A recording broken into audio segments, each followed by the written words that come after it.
please log in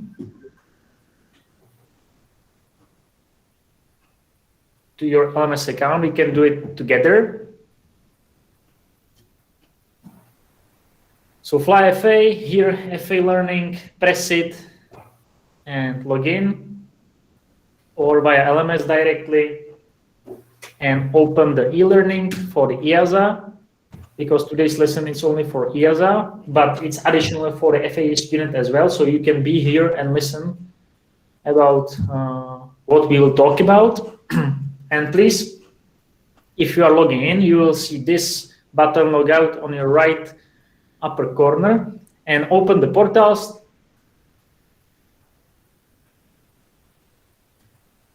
It's okay, Brian. I will share my screen and you will see everything, the worksheets as well, and attendance. I already wrote down your name, but if I'm not mistaken, you are for FAA, yeah? So you will have like special class for the FAA about the regulations.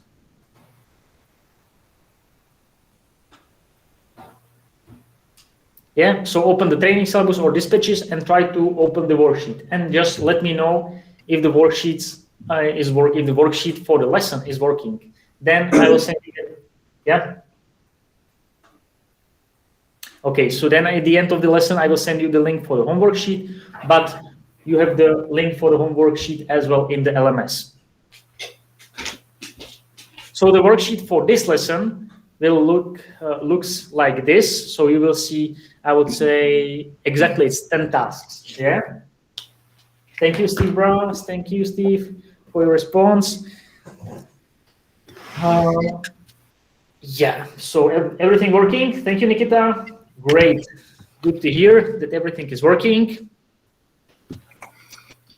So the air law, basically the air law is the regulation. So we will speak today about the regulations, and I hope it will be not boring for you a lot, but basically the air law. Yeah, of course I will send the link for the worksheet. Yeah. Basically the air law is a basic subject for all of the other subjects.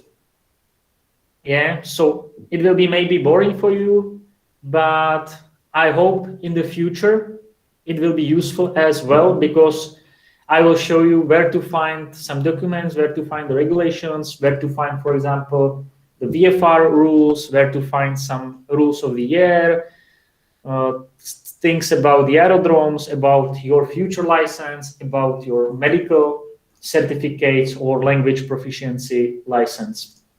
So we will go through all of that. So basically the structure, NOTAMs, yeah, partially we will speak about the NOTAMs as well. But yeah, I will send you the link for the worksheet. Don't worry, Abdullah. So basically the structure of this lesson will be same as we had on Monday. So we will have basically 3/3 divided, like 3/3, and you will have 2 breaks with it takes like 10-15 minutes breaks, 2.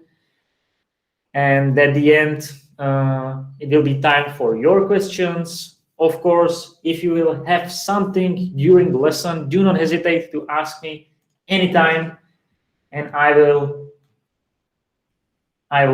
try to answer you. So right now I will send you the link for the worksheet, but someone already did it. So yep, that's the link.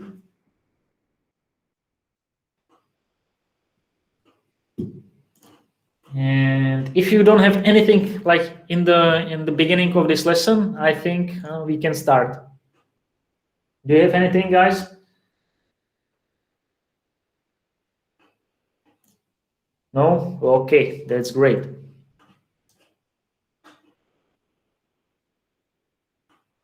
That's great, Laura. Thank you. So as I said, AirLaw, PPL ground lesson 10. And as usual, this presentation will be made by using the Learning Management System, or LMS. So everything what I'm using in the presentations, not only me, but my colleagues as well, you can find in the LMS. So let's start with speaking about some general and important organizations. So have you ever heard about the International Civil Aviation Organization? With the abbreviation of this organization is ICAO. Have you ever heard about this organization? Yes, good. That's great. Very often. Oh. So the Convention on International Civil Aviation, also known as the Chicago Convention, established the International Civil Aviation Organization, ICAO. The convention established, for example, the rules of airspace, aircraft registration and safety, security and sustainability, and any other details and the rights of the signatories in relation to air travel. So the document was signed on December 7, 1944, as you can see on the presentation, in Chicago. So Chicago Convention, by 52 signatory states in October of the same year. ICAO became a specialized agency of the United Nations. Yeah, so it belongs to United Nations, the ICAO. As I said, you can see this. And ICAO works with the convention of 193 member states, and of course the industry groups as well, to reach the consensus on international civil aviation standards and recommended practices, the SARPs,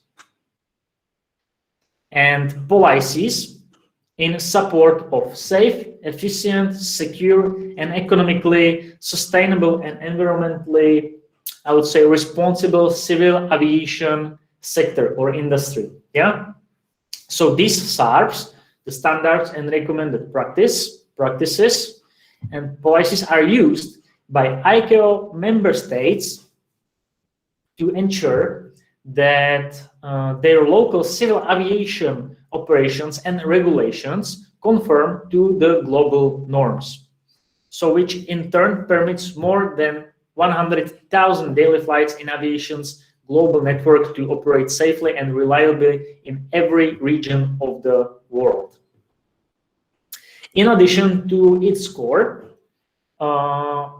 work resolving the consensus-driven international standard and recommended practices and policies among its member states and industry, and among many other priorities and programs, ICAO also coordinates assistance and capacity building for states in support of numerous aviation development objectives, produces global plans to coordinate multilateral strategic progress for safety and air navigation, for example, monitors and reports on numerous air transport sector performance metrics, and audit states civil aviation oversight capabilities in the areas of safety and security.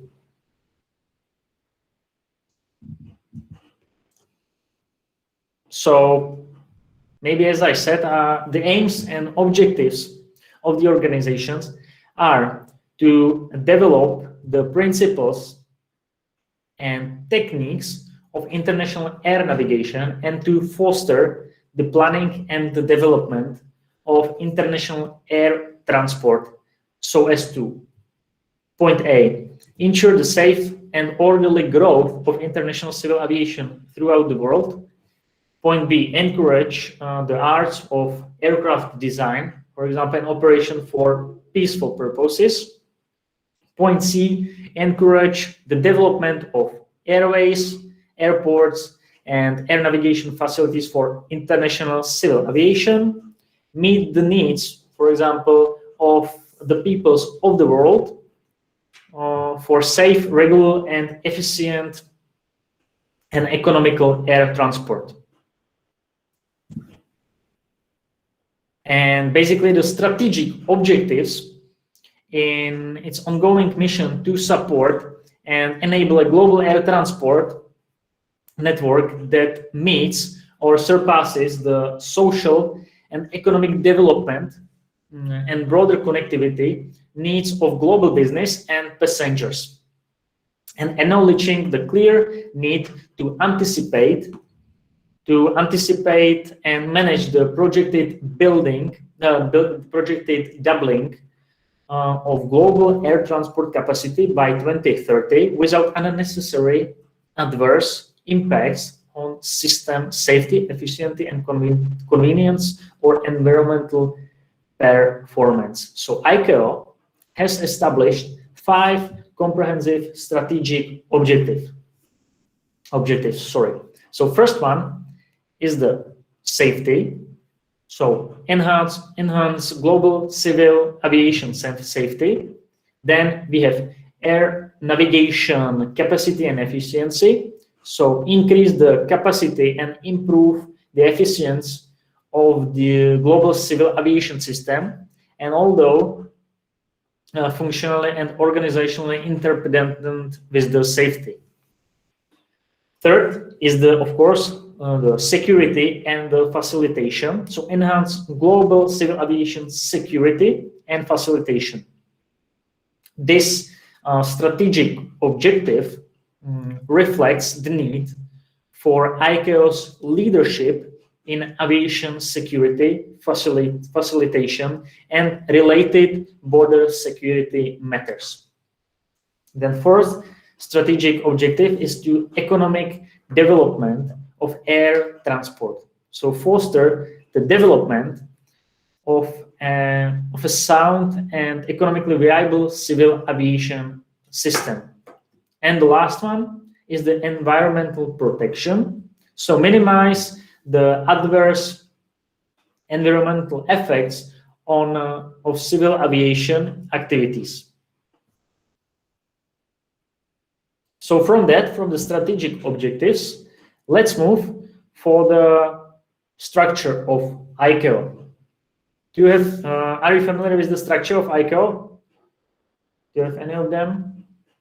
Do you know any of them? Okay.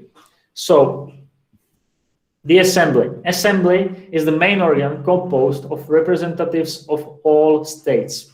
Yeah. The Assembly elect at each meeting its president and other officers, elect the contracting states to be represented on the council, and for example, examine and take appropriate action on the reports of the council and decide on any matter referred to it by the council, and many others. Then we have the council. So council is the executive organ elected by the Assembly and consists of 36 countries and which are elected every 3 years. So basically the council shall be a permanent body responsible to the Assembly, and it shall be composed of 36 contracting states elected by the Assembly. And the election shall be held at the first meeting of the Assembly and thereafter every 3 years, as I already said. In electing the members of the Council, the Assembly shall give adequate representations, first, to the states of chief importance in air transport, second, to the states not otherwise included, which make the largest contribution to the provision of facilities for international civil air navigation, and for the third, to the state not otherwise included, whose designation will ensure that all the major geographic areas of the world are represented on the council. What council shall do? Council shall submit annual reports of the Assembly. Council shall carry out carry out the directions of the assembly, and of course discharge the duties and obligations which are laid on it by this convention. Then Council shall determine its organization and rules of procedure. Also, can shall appoint and define the duties of an air transport committee. And for example, Council shall report to contracting states any infraction of this convention. So as well as any failure, to carry out. Then we have the Secretariat, which is the permanent administrative organ. And then we have the committees and commissions, which is the group of experts who develops new documents and standards. So basically they are developing these experts are developing the standard and recommended practices. So the SARPs. Yeah. So I hope this is clear. And now I will show you, by any chance, do you have any idea how many annexes, like of ICAO annexes, we have? The ICAO is consisted 19, 18, okay. Someone else, okay, 15. Someone else has another option, okay, 19. Yeah, so I absolutely agree. We have 19 annexes. We have 18, but the 19th is the newest one. So we have 19. So now I will show you basically the annexes, like I will show just the name of the annexes. And in the rest of the lesson, we will speak about not the annexes, like we will speak about the annexes, but we will speak about the annexes which are related to the EASA, so to the European airspace. So first annex is the personal licensing. So about your PPL license, IR rating, night rating, CPL license, and so on, as well as about the medical. So if you want to find something, if you're not sure about your license, validity of your license, you will open the Annex 1. I mean for the EASA or for the FAA. Then we have Annex 2, very important annex. And FAA as well, yeah. I will speak about it, don't worry, Brian. Annex 2, rules of the air. Again, this is like mainly the practical annex. Then we have Annex 3 about the meteorological service. Annex 4, aeronautical charts. Annex 5, units of measurement to be used in air goods. Annex 6, aircraft operation. So again, like the practical one. Annex 7, important aircraft nationality and registration marks. Annex 8, airworthiness of aircraft. I'm pretty sure that you know that we can't, it's prohibited to depart with the aircraft which doesn't have the airworthiness, like valid airworthiness. Then Annex 9 about the facilitation. Annex 10, aeronautical telecommunications. Then we have Annex 11 about air traffic services. Annex 12, search and rescue. 13, aircraft accident and incident investigation. Annex 14, the interesting one about the aerodromes. Annex 15, about the aeronautical information service, as well interesting. 16, environmental protection. 17, security, so the important one. 18, the safe transport of dangerous goods by air. And the newest one, Annex 19, about the safety management. So these are the annexes. As far as I know, for example, in the PPL, I mean in Europe, in PPL theoretical exams, there are some questions in AirLaw that they are asking. So the Annex 1 is about, and then you have options. So about rules of the air, personal licensing. As far as I know, they are using Annex 1, 2, 9, 14, and 17, like the most common. But it will be good that you will remember all of them. Except the annexes, we have freedoms of air. By any chance, again, do you have any idea how many freedoms we have? I mean, freedoms of air we have? Doesn't matter. Just if you want, just write something or tell something. It's up to you. 5. Okay. Yeah. So basically, what are the freedoms of the air? Freedoms of air are operational rights which deal with how aircraft may be operated over an agreed route, or of course the routes. It's okay, Ahmed. The routes include those of overflight, technical stop, optional omission of stops, mandatory stops, position flight, extra section flight, and change of gauge, for example. So how many freedoms we have? We have exactly 9 freedoms. Here you can see the freedoms, and on the right side you can see the image. So now we will speak about the freedom. So as you can see, let's start logically from the freedom number 1. So the freedom number 1 is the right or privilege, of course, as every freedom, in respect of course, Ahmed, of course. In respect of scheduled international air services granted by one state or to another state or states to fly across its territory without landing.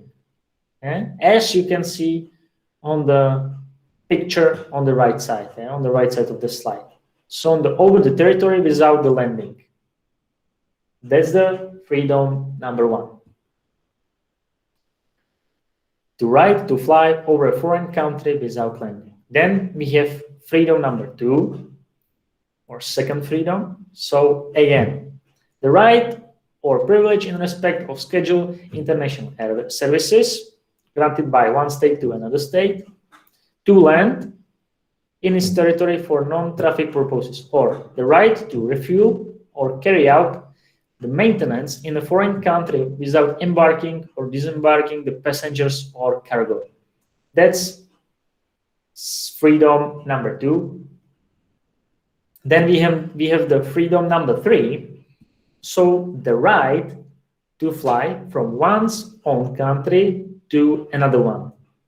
Yeah. So for example,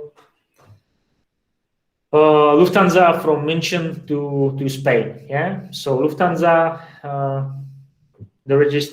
is registered in Germany Civil Aviation Authority and flying to Spain.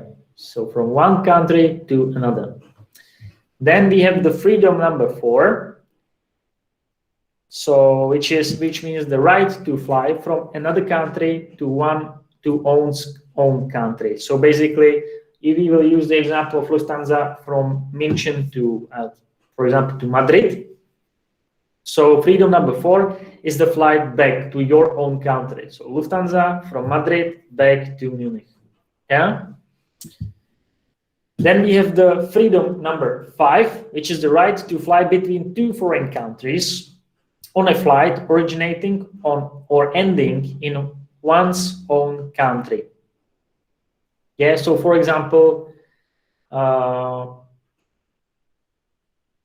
Ryanair from Ireland is flying to Poland and Czech Republic and ending or beginning with its own country, so registered in Ireland, for example. Yeah. Then we have the freedom number 6. So again, is the right or privilege in respect of scheduled international air services of transporting via the home state of the carrier traffic moving between the 2 other states. In other words, the right to fly from a foreign country to another while stopping in one's own country for non-technical purposes. So basically, if we will use, for example, Emirates from Melbourne via Dubai to New York. Yeah. So that's the freedom number 6. Then we have freedom number 7. So the right to fly between 2 foreign countries while not offering flights to one's own country. Yeah, so basically it's very common, I think, in Ryanair with the low-cost airlines. So they are operating basically between the two foreign states. Yeah, or for example, we have from the January, I think we have a good example in Czech Republic, where Polish LOT Airlines are operating on the flight between Prague and Ostrava. So basically, that's the freedom number 7. And LOT owns country is Poland, of course. Then we have the freedom number 8. So the right to fly inside a foreign country, continuing to one's own country. And finally, the last freedom number 9, the right to fly inside a foreign country without continuing to one's own country. That's the example of the LOT, yeah, in one foreign country. For the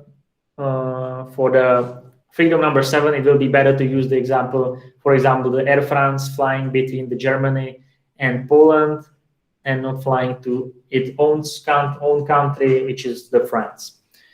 So is it clear? This, I mean, the freedoms and the annexes. It was just the introduction, basic. Thank you, Dries.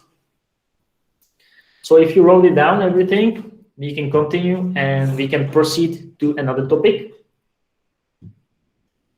which is the European Aviation Safety Agency. Abbreviation of European Aviation Safety Agency, I'm pretty sure you know, is EASA or EASA. So what is the EASA or European Aviation Safety Agency? So the European Aviation Safety European Union Aviation Safety Agency, the EASA, is an agency of the European Union, of course, established in 2002 by regulation of European Commission, and which is implementing the common safety rules and measures. EASA has taken over the responsibility of the former Joint Aviation Authorities, the JAA system, which ceased on 30th of June 2009. However, it's not a successor agency in legal terms, since it functions directly under EU statute.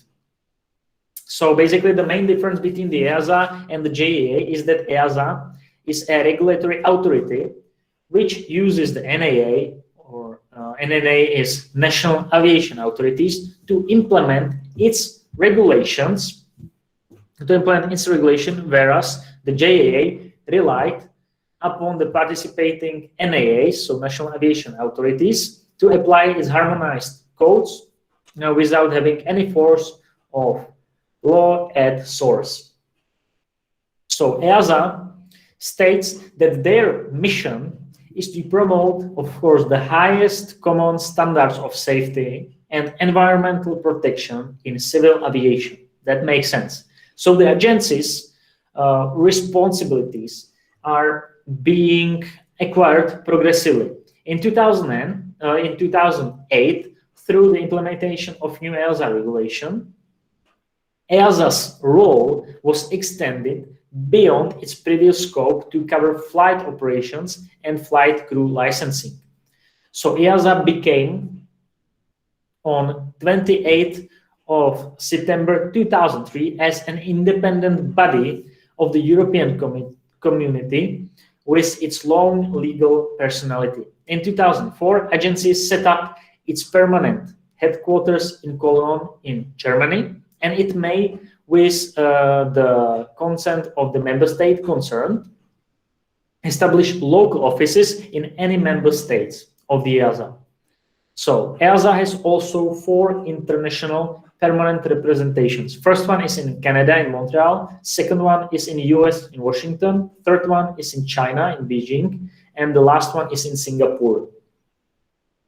Of course, EASA includes 32 member states. 28 EU states plus 4. Switzerland, Norway, Iceland, and Liechtenstein. The United Kingdom withdrew from the European Union on 21st of January 2020 and has become a third country. So it not belongs to EASA. So what are the missions of the EASA?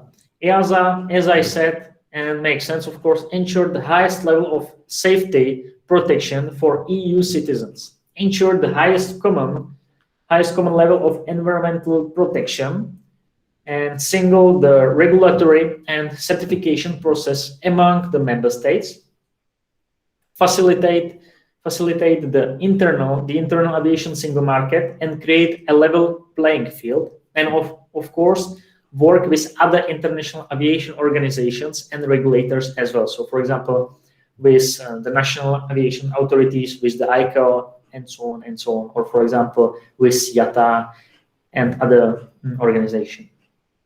So the tasks of EASA are draft and implementing rules in all fields pertinent to the EASA mission, certify and approve the products and organizations in fields where EASA has exclusive competence, for example, the airworthiness. Yeah. Then another task of EASA is to provide an oversight and support to member states in fields where EASA has shared competence. So, for example, the air operations or air traffic management. Then, of course, promote the use of European and worldwide standards, and cooperate with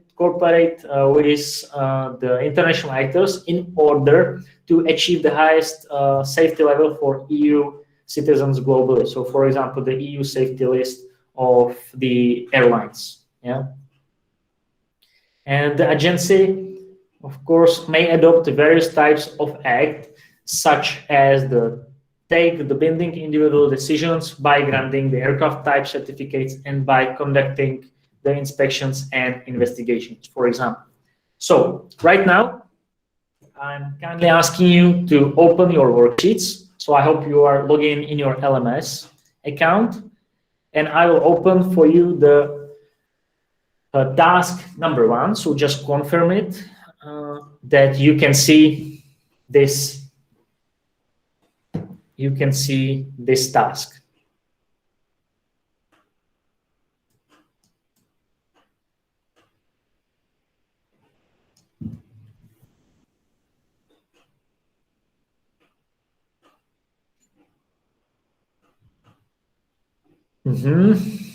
That's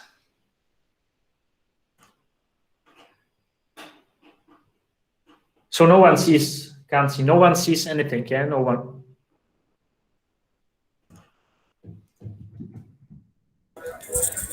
I can see. Okay, thank you. I can have to refresh. Yeah. Please try to refresh it. Thank you, Nikita. Okay, so we have 5 options: Annex 7, 6, 7, 8, 9, and 10. And then we have the options: facilitation, aircraft nationality and registration marks, airworthiness, telecommunications, and operation of aircraft. So please take one of them and put it to the correct bracket, to the correct column. Yeah. So we have facilitation. And of course, then just tell me after you will finish. And just, you can, for those of you who for worksheet is not working, just we can do it together. Yeah. So facilitation, Embraer is number 9. I agree. Then we have aircraft nationality and registration marks.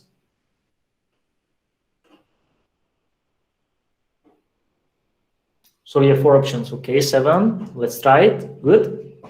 Airworthiness of aircraft.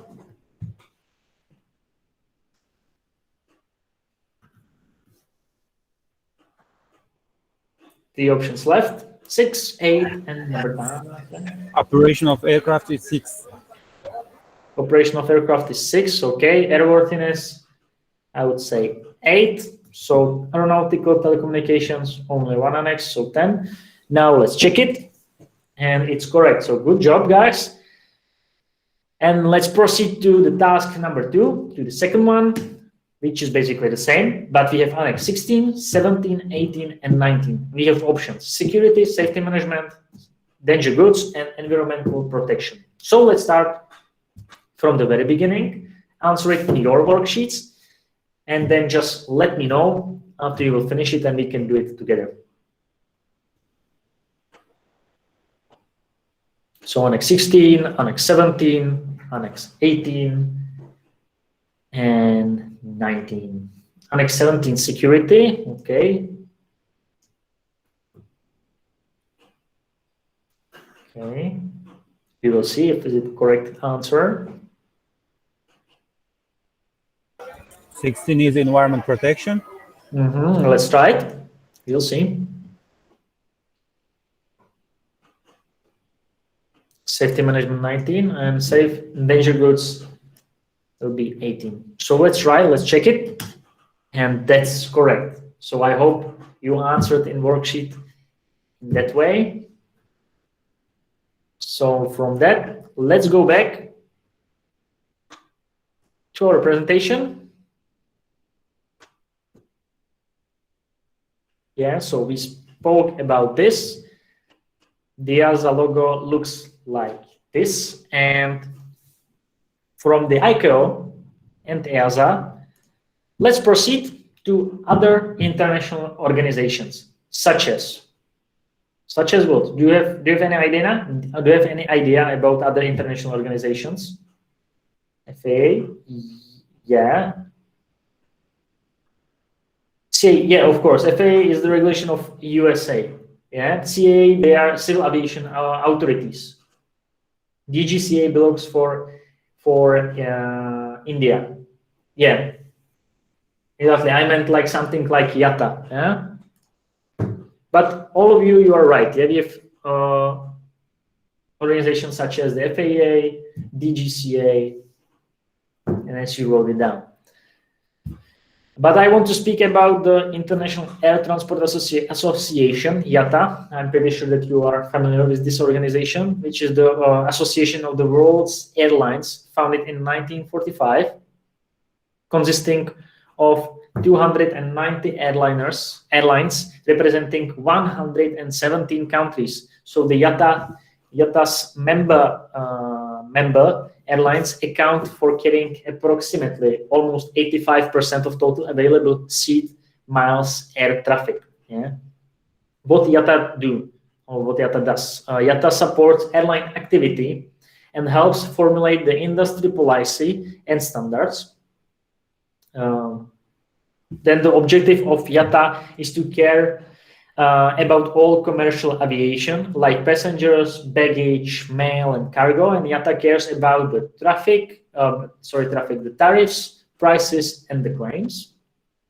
And IATA also makes forecasts regarding the future of the civil aviation, which I have like good example for you and me and for all of us as well.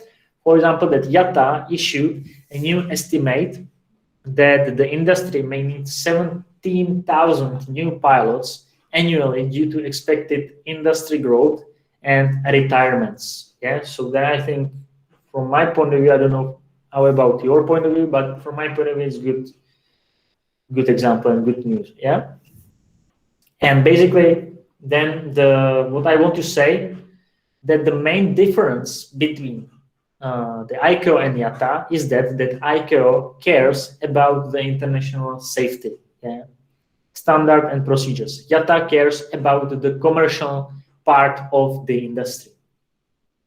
Then, as you can see, another international organization, which is the Eurocontrol, European Organization for the Safety of Air Navigation.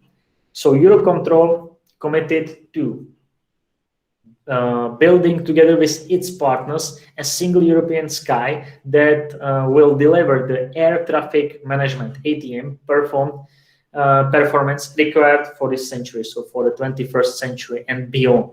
So Eurocontrol is an intergovernmental organization with 41 member states, and it also counts the European community as a member. So Eurocontrol, as I said, works together with the partners to deliver a single European sky that will help to overcome the safety, capacity, and performance challenges facing European aviation in the 21st century.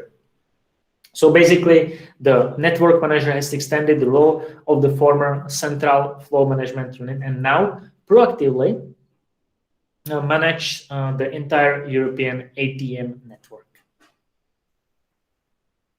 So that's the Eurocontrol, and this is the logo of Eurocontrol.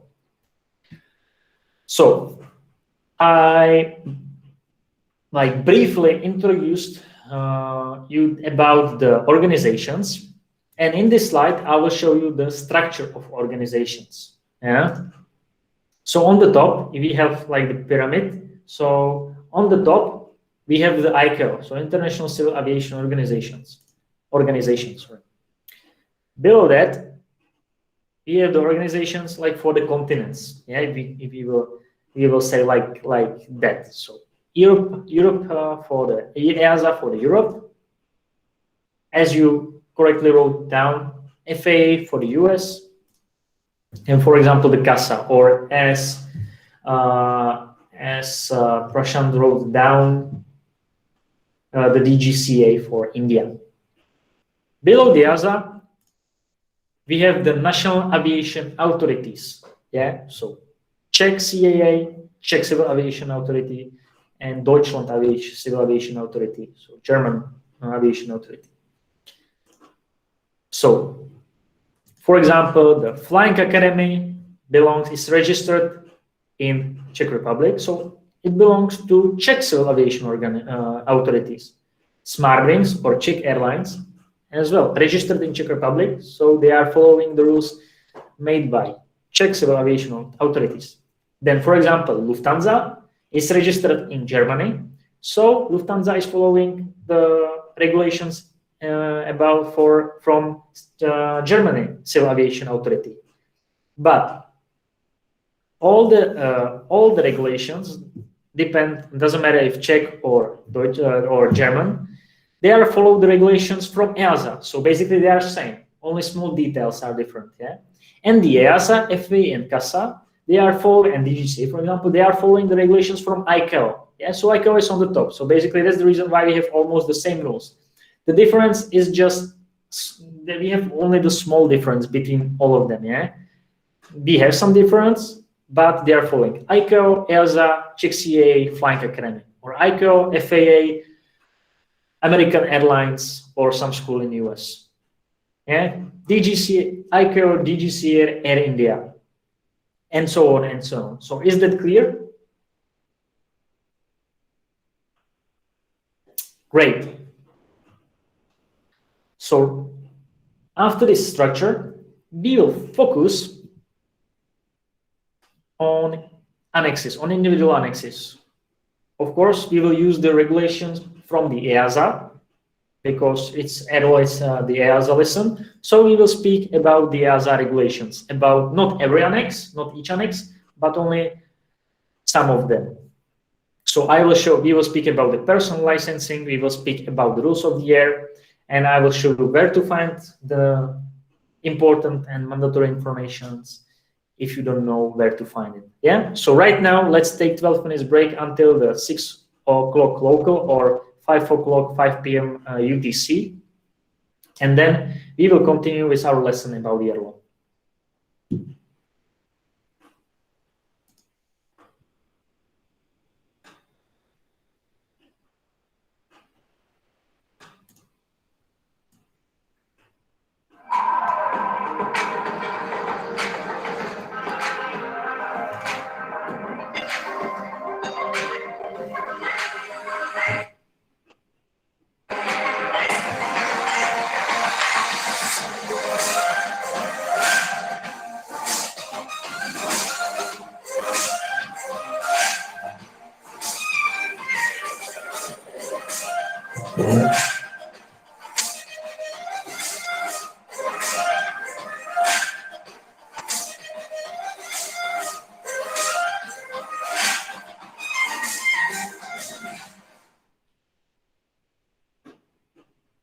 Hi guys, this is Aviation Channel.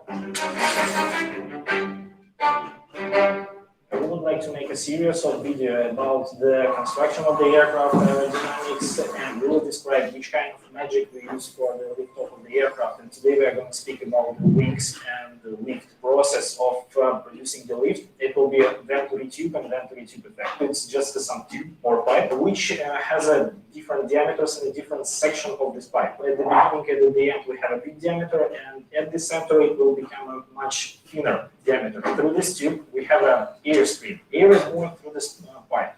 Flow of this air will be constant. The same will be in a bigger diameter section, and the same will be in a smaller diameter section. And this is make a problem. We need to put the same amount of the air in a pipe which is smaller in the same amount of time. We can try to compress the air and pushing more air with the same speed through the pipe. Again, we need to apply the work to the gas, and this is not happening when we are flying on a subsonic speed. We can just increase the speed. So we will put the same amount of the gas through the venturi pipe, and this gas will move just faster through them.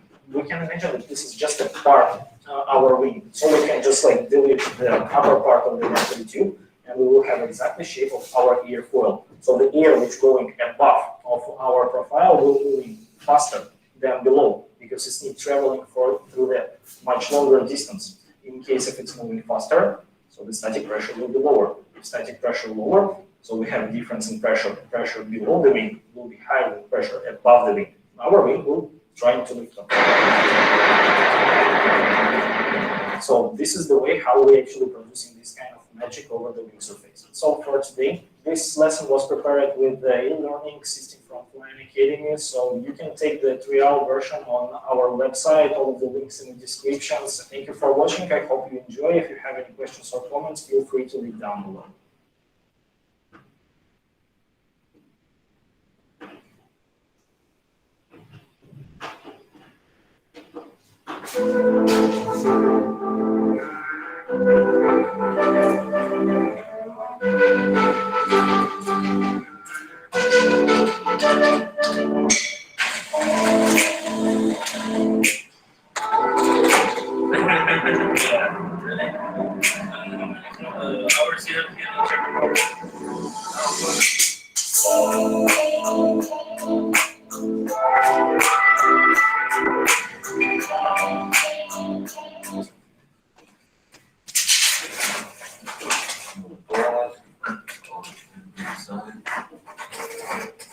Hey, bro.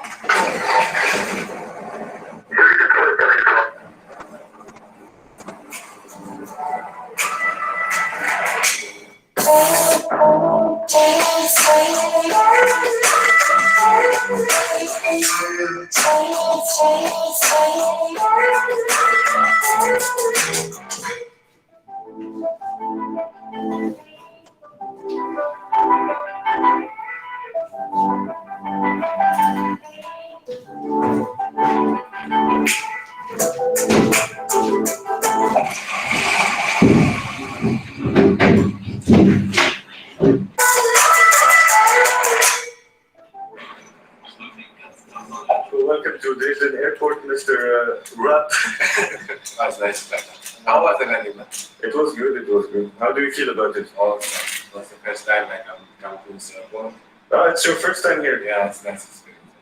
It's 1 hour flight from Prague. Yeah, almost 1 hour. What's your expectation for next time? You're gonna go further, or you just stay? Just will keep spending my hours for international flights because it's a nice experience. Yeah. And a little bit like I don't feel stressed because it's the first time we're going to this area, so that is nice. That's good, that's good.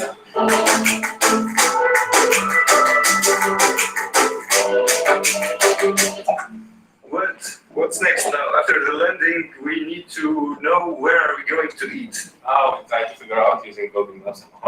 You found something? Actually, here there is like a restaurant or a cafe around 10 minutes walking. Okay.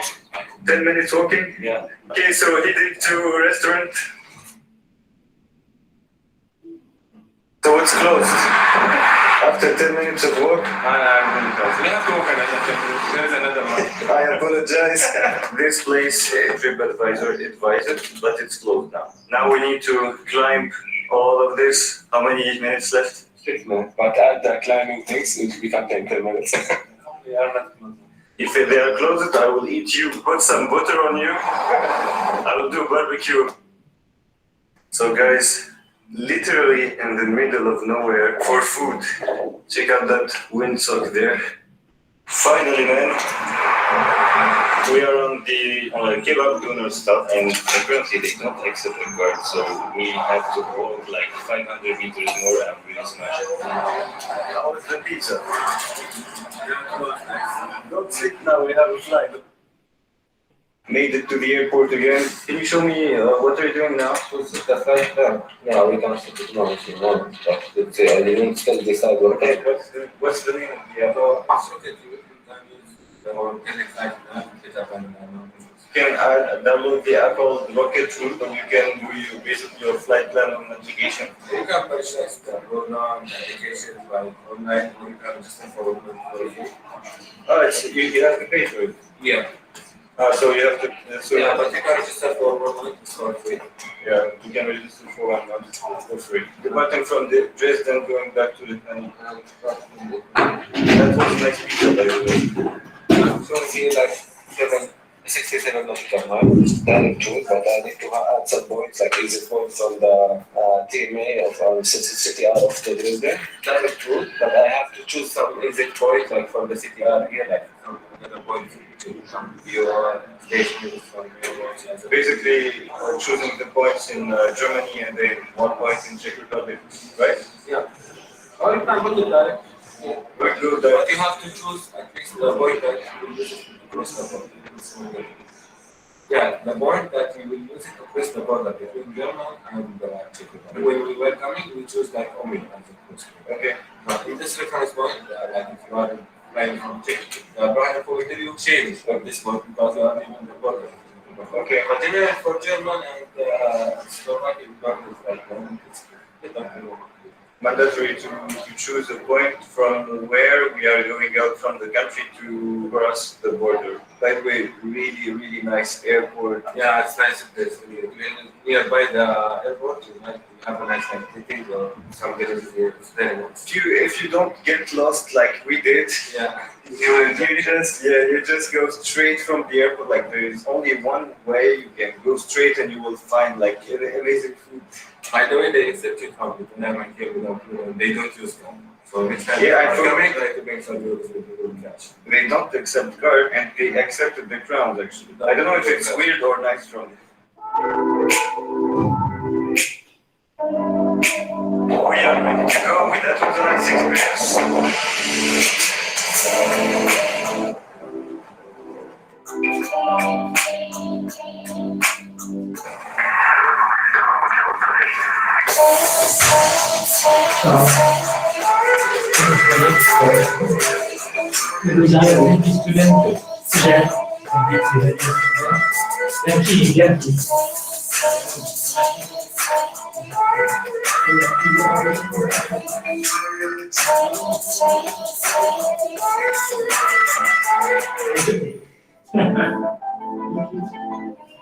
Just landed.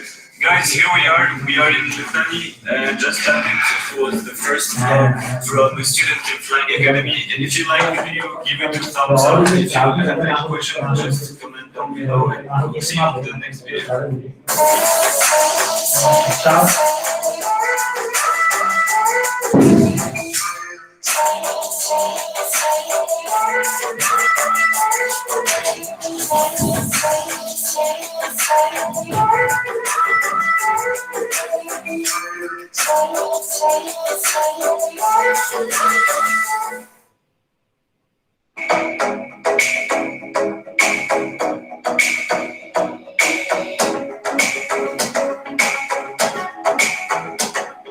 Hello guys, welcome to a new edition of How To for Pilots, where we will discuss practical and theoretical concepts in a very understandable and fun way.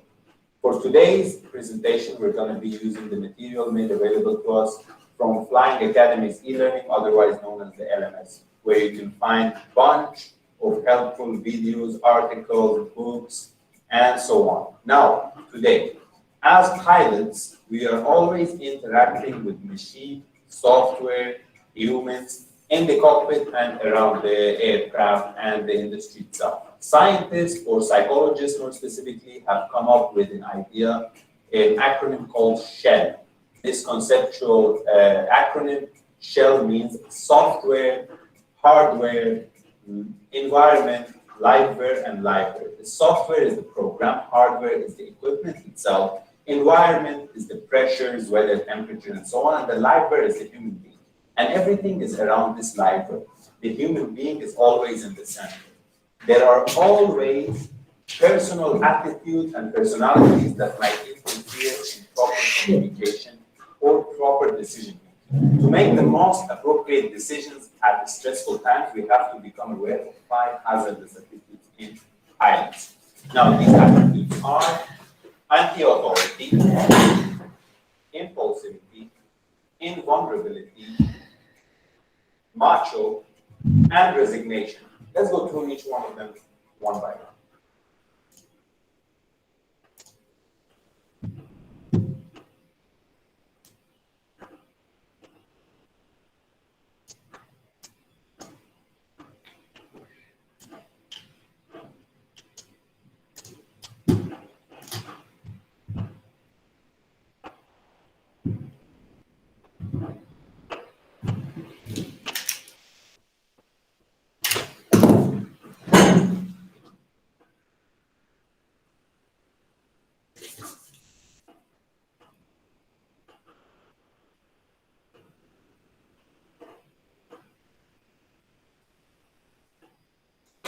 Okay, so hello again. I hope you can hear me and you can see me. And let's continue with our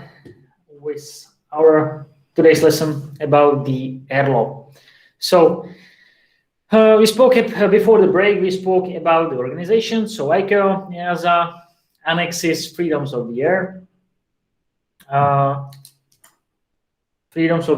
Then the national authorities, and basically the structure of these organizations.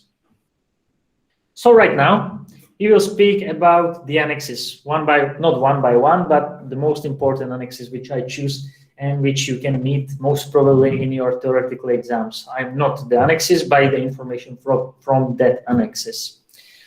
And at the very beginning, let's start with the Annex 1, with the personal licensing. So the standards and recommended practices for the licensing of flight crew members. So as long as air travel, as long as air travel cannot do without pilots and other air and ground personnel, their competence, skills, and training will remain the essential guarantee for the efficient and safe operations of the aviation. So adequate personnel training and licensing also instill confidence between the states, leading to international recognition and acceptance of personal qualifications and licenses, and greater trust in aviation. So one of the most important ICAO's main task in the field of personal licensing is to foster the resolution of differences in licensing requirements and to ensure the international licensing standards and kept in line with current practices and probable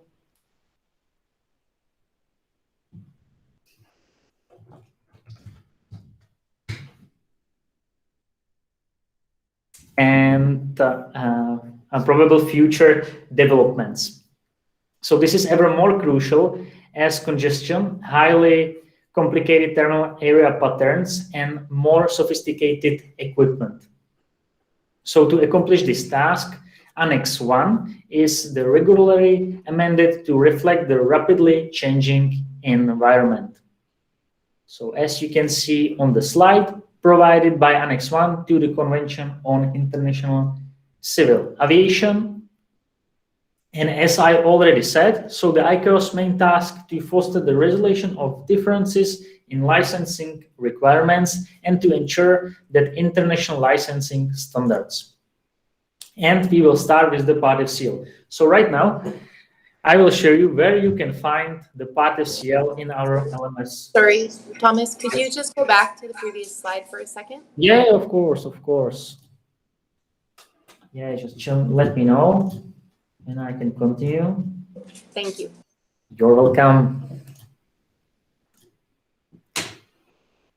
So again, you have two options how to access the Part FCL, this regulation. So first of all, you can type the flyfa.com, and here on this panel, you have here regulations. So you have regulations for EASA and FAA, but we have today's lesson about the air law of EASA, so we'll click on the EASA. Or the second option is to open your LMS account. And on this link, you can see here on this panel, e-learning, MyFBO, portals, and documents and others. Below that, here you can see tutorials, pre-flight preparation, and regulations. So EASA, let's open it, and you will open the same page. So we are looking for the Part FCL document, which is here. So let's open it.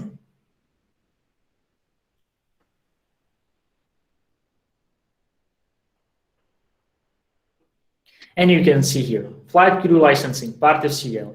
Then we have the part about the ORA, organization requirements for aircrew. Then ARA, authority requirements for the aircrew. And then, for example, for the medical, so medical requirements. So let's go back for the presentation.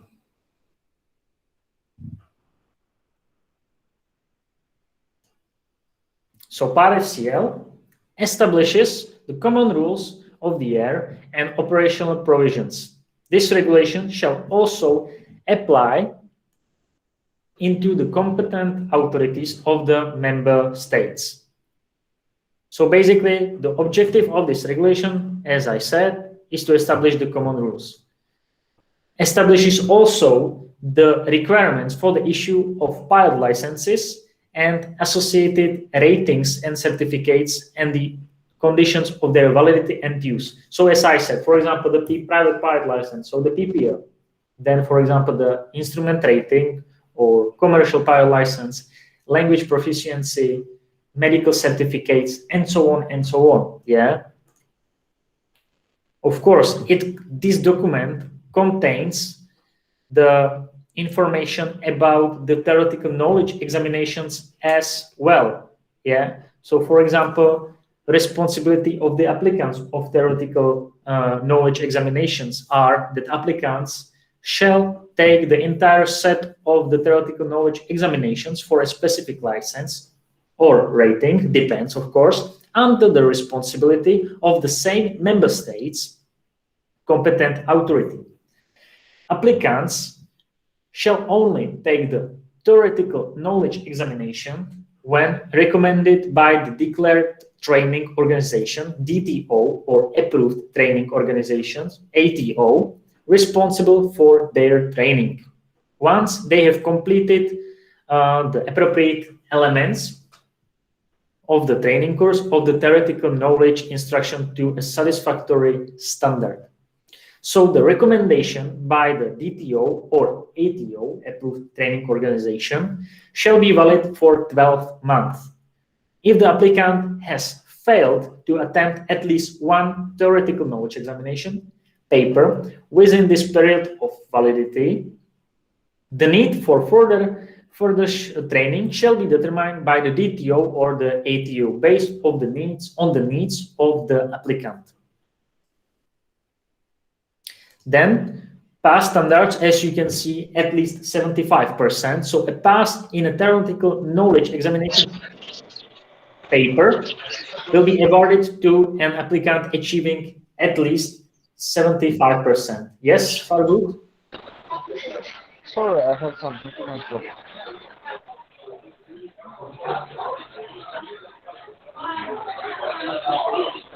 Okay, do you have any question?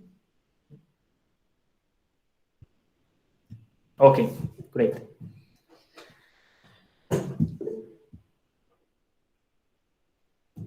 So right now, sorry, not now, but let's proceed to another slide about the partial CL. So this was the general. And another slide will be about the PPL, because you are studying right now the theory of the PPL, and then most probably most of you will proceed, or you are already there with your practical training. So with the flight training, with the flights. So entry requirements for the PPL are 16 years old before the first solo. Then we have another requirement, which is 17 years old before the graduation. Then, of course, we have the graduation requirements for PPL. Do you have any idea what are the graduation requirements for the PPL? If you have something, do not hesitate to write the chat or unmute your mic. Yeah, I will continue. So the graduation requirements for the PPL, yeah, theoretical test, of course, at least 75%. So the graduation requirements are 45 hours of total time, 45 hours of total time, yeah. From this 45 hours, at least 25 hours of dual. Dual means what? Flights with instructor, so instructor and the student. Then at least 10 hours of solo flights.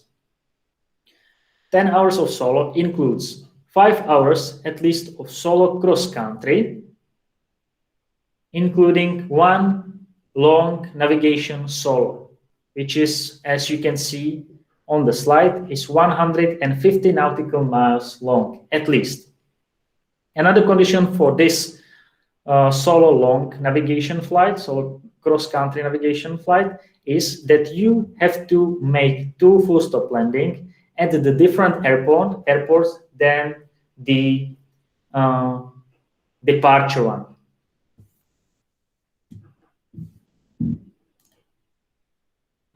Then we have the privileges of PPL, which are to act without any remuneration as a pilot in command or co-pilots of airplanes engaged in non-commercial operations. So from that slide, let's open the regulation. So is the regulation about the Part FCL? So if you open it, if you click on the Part FCL document, yeah, sorry, Nikita. Sorry, Nikita, my fault, I didn't notice. So basically the cross-country is the flight from aerodrome A to aerodrome B. So basically from Letňany to Brno, yeah? So from airport 1 to airport B with the full stop landing, yeah?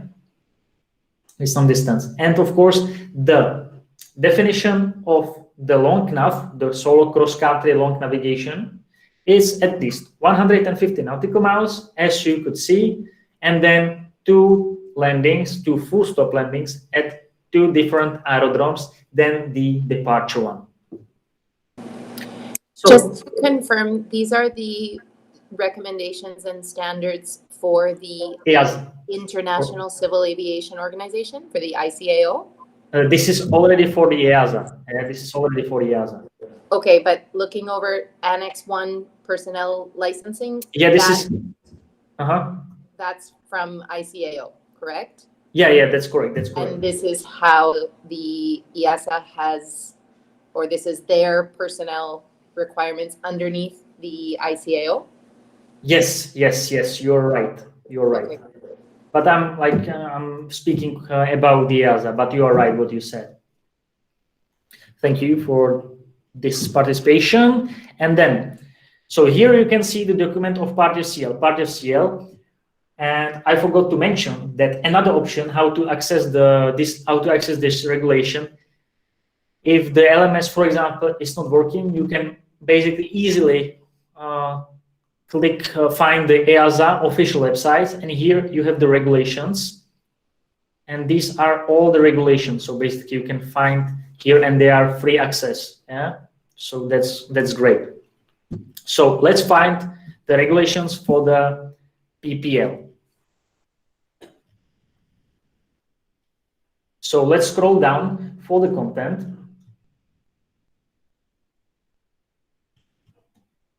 This is the content, and you can see Annex 1, yeah, part of CL. So general requirements. So what we can find here? We can find here, for example, the application and issue, revalidation and renewal of licenses, ratings, and other certificates. Then we can find here, for example, the practical skill test or language proficiency. And then another parts are for like particular licenses such as the light aircraft pilot license, PPL, CPL, ATPL, and another ratings.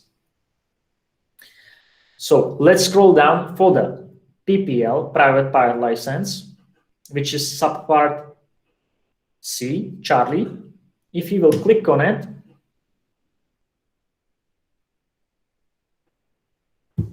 so as you can see here on the screen share, you can see minimum age. So as you saw on the slide, so minimum age for the applicants for PPL shall be at least 17 years old.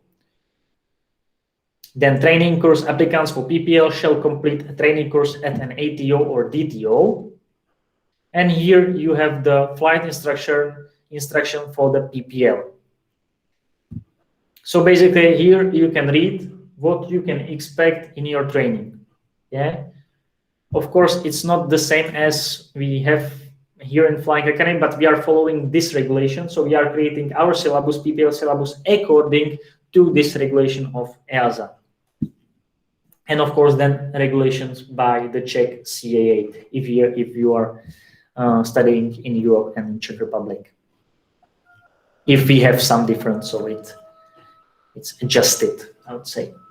Yeah, so we will scroll down. These are all, as you can see, exercises for the flights.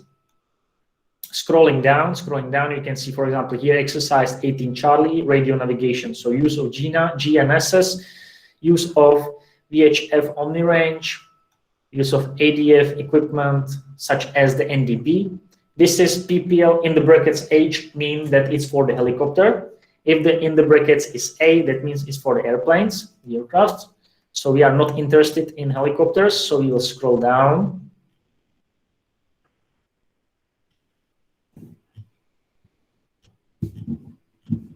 Scrolling down.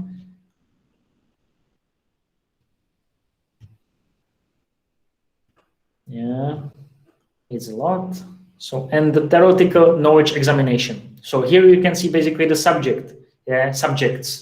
Yeah, so applicants for a PPL shall demonstrate a level of theoretical knowledge appropriate for to the privileges granted through examinations in the following subjects. So basically you have two groups, the common subjects and the specific subjects. Air law, human performance, meteorology, communication, and the navigation. Then principle of flight, operational procedures, flight performance and planning, and AGK, aircraft general knowledge. Here you can see the content, for example, of the air law, air navigation, airworthiness certificate, Annex 7, aircraft national registration, personal licensing, rules of the air, and so on, for each subject. Yeah, so here is, for example, for the meteorology, as you already had this lesson, fronts, climatology, meteorological information, surface observation, radio sound, significant weather chart. About this, we spoke on Monday.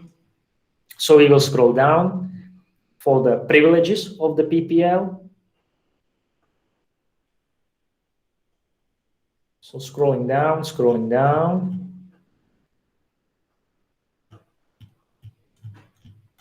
Yeah, almost there. Almost there. You can see still we are going through the subjects, the content of the subjects. This is for the helicopters. And this is for the skill test for the light aircraft pilot license. You're scrolling down. Contents of the skill test for the issue of PPL license for the airplanes. So the limitations, you can see heights, normal flight, plus minus 150 feet, heading, plus minus 10 degrees, speed, plus 15 minus 5 knots. So these are the limitations for the check ride, for the practical examination, for the PPL. This is skill test for the helicopters.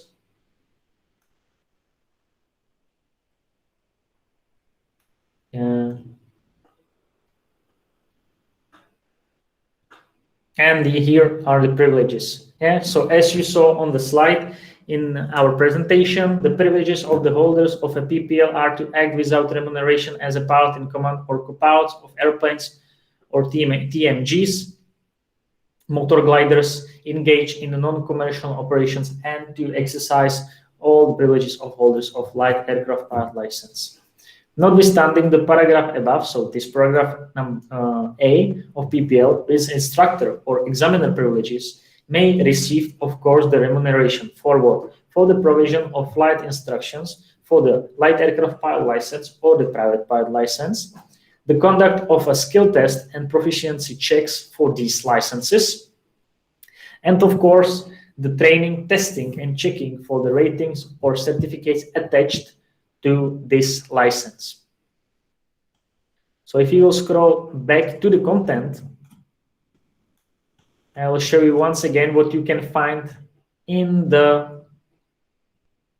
this part of CL regulation. So not only for the PPL, private pilot license, then you have the commercial pilot license. So the next step, CPL, same content. Then you have multi-crew pilot license, airline transport pilot license, then instrument ratings, so the ratings, specific requirements such as the revalidation class and other classes and type ratings, such as the flight instructor rating, additional ratings such as the aerobatic rating, flight test rating, mountain rating, en route instrument rating, and here you can see the instructors. So basically, if you are not sure, of course, it's important to know like the regulations such as how long is valid your PPL license, or how long is valid instrument rating, or for how long is valid the medical class 1 certificate. But if you don't know, it's good to know where you can find this information. Okay, so someone will ask you, examiner or instructor will ask you, okay, so you have, for example, the single engine piston, which is associated with the PPL. So for how long is this class rating single engine piston valid? You don't know? Okay, doesn't matter. Do you know where to find it? Yes, sir, I can find it in the part of CL. Yeah, so something like that. When I started with the validity of the PPL license, so basically, do you have any idea for how long the PPL license is valid?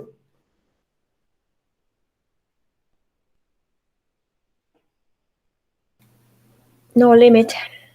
Yeah, exactly. No limit. No limit. I agree. But the private pilot license is associated with what? As I said, with the single engine piston. And the single engine piston, Dries, Steve, exactly. So do you know the condition of the single engine piston rating? Yeah. So as Laura said, it's unlimited, the PPL, but it's associated with the single engine piston. And requirements, basically we have two options how to prolong. And very good, very good. So the requirements for an administrative revalidation is that in the last 12 months of the validity of the EASA single engine piston class rating have gained 12 hours of flight time on an airplanes within the class rating single engine piston, of which the 6 hours must be made, at least 6 hours must be made as a pilot in command. So pilot in command on the airplanes of single engine piston class rating, then completed 12 takeoffs and landings, and if the preceding 12 months the candidate has not undertaken the EASA proficiency check or EASA skill test, so either or another type of or class of airplane, doesn't matter, with the flight examiner, the candidate is required to undergo a flight training with the duration at least 1 hour of flight, as some of you wrote down, Dries, with a flight instructor or class rating instructor. So what happens if you didn't fly for 2 years? So basically you have to fly with instructor, and then you have to pass the basically like the exam again. So I hope this is clear.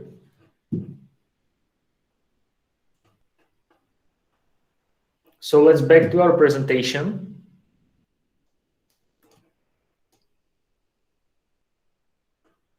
Yeah.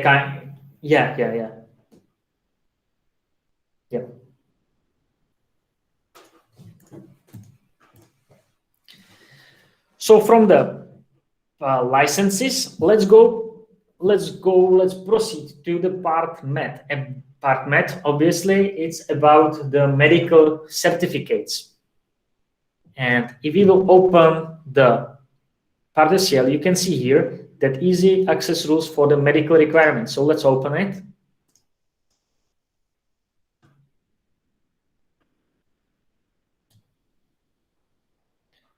And medical rule book. Yeah, of course, Mohammed, of course.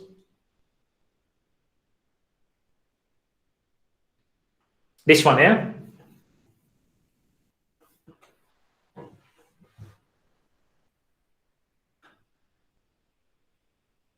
Yeah, so entry requirements, graduation requirements for PPL, and privileges of PPL.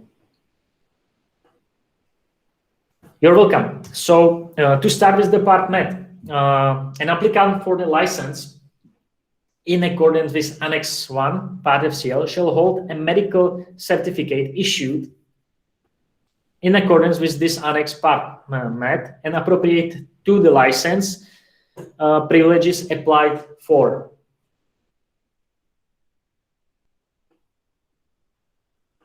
Yeah, of course, no problem. A student pilot shall, and of course, student pilot shall not fly the solo unless that student pilot holds a medical certificate that is required for the relevant license, as you can see on the slide. So student pilot shall not fly solo unless holds a medical certificate.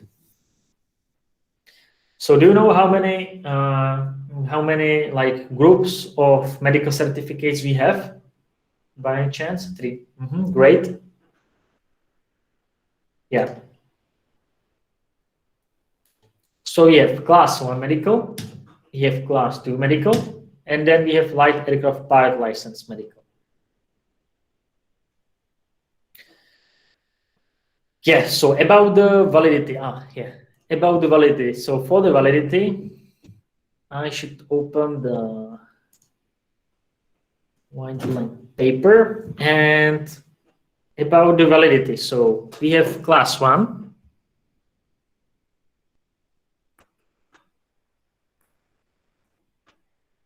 class 2, and basically this should be enough. We can proceed to light aircraft pilot license as well. So what about the class 1?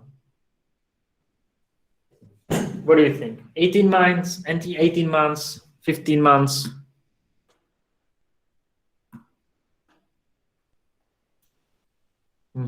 So the class number 1 is valid for 12 months until 40 age. Then above this age, it's valid for 6 months. Then we have the class 2.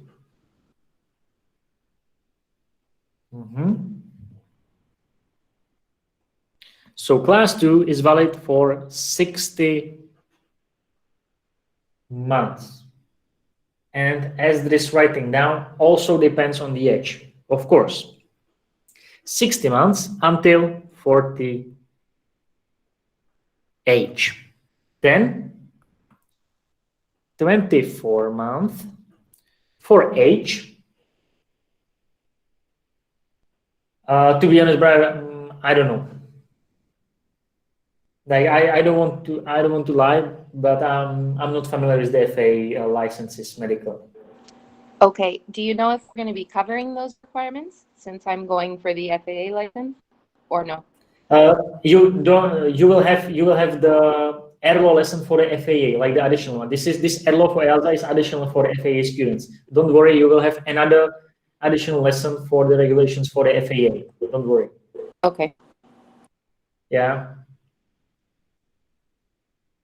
So then 24 months between the age 40 and 50. And then 12 months for age above 50. Then, of course, we have the light aircraft pilot license valid for the 60 months until reaching 40, and then 24 months above 40. So these three groups we have.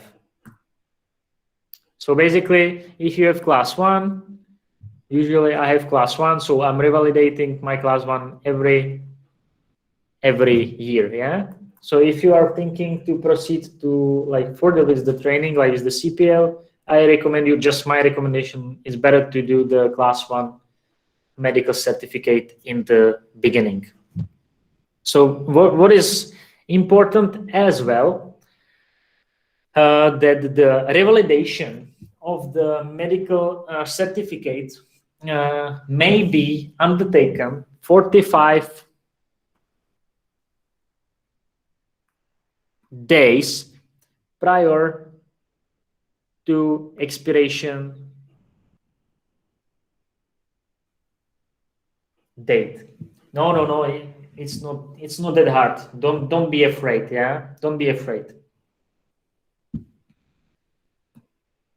So you can revalidate your medical certificate 45 days prior the expiration date. And of course, if your medical certificate expired, you have to do the medical exam, medical application, medical certificate to receive a medical certificate again. Yeah. So just be careful with that. So I will clean this canvas and let's go back. And let's open the worksheet with the task number 3, 4, 5, and 6. So I'm opening. Yeah, I didn't want to say that it's hard. Of course, it's not easy to receive the class 1, yeah, but it's not that difficult as you think, maybe, Nikita. Yeah? Of course, it's not easy, but if you're focused on that, if you're like living a healthy life, it's not that difficult. Don't worry. So task number 3: drag the words into the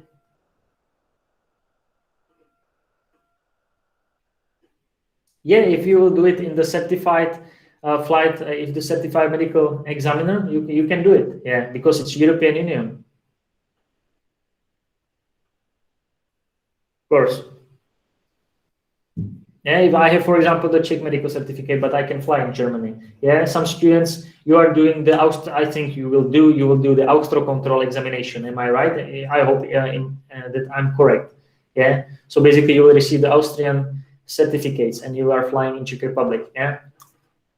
Some of our instructor has Austrian license with the Austrian medical certificate. Yeah. So basically,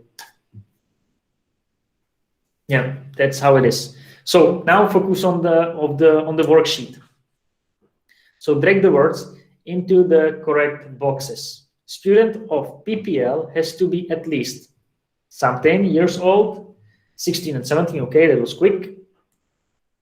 So try to answer it in your worksheet. Great, Collins. And that's correct answer. Good job. Then let's proceed to the task number 4.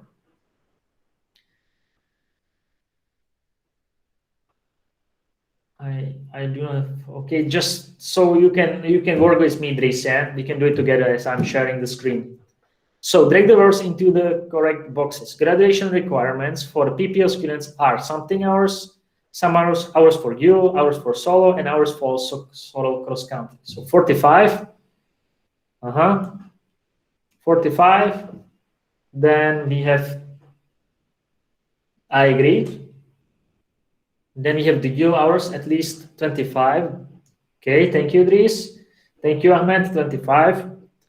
Then we have hours of solo. 10, yep. And then 5. Good, Collins. Yeah. Thank you, Laura. Thank you, Mohammed.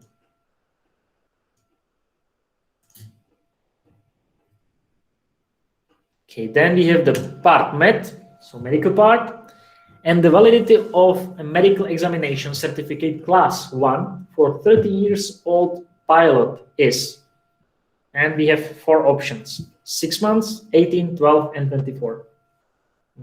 Thank you. Thank you. So I will answer it. Good. Oh, yeah. It was my mistake. Yeah, 12. Then revalidation of the medical certificate may be undertaken how many days before the expiry date? Good. And the validity of medical examination certificate class 2 for 45 years old pilot is how many months? 60, 12, 24. Okay, so this will be interesting. 12, 24. So it's class 2, yeah? Okay, so I can see more 24. Okay, Laura is writing 24. Nikita, I think, yeah, you're right. 24. Let's try it. And that's correct. And then the 6th task number 6. So drag the words into the correct boxes. My medical will expire 10 days. I will apply for something, and John's medical already expired last month, and he's going for what?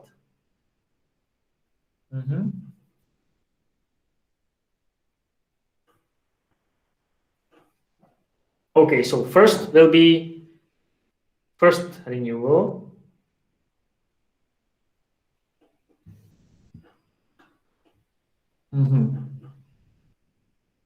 So awesome, yeah. So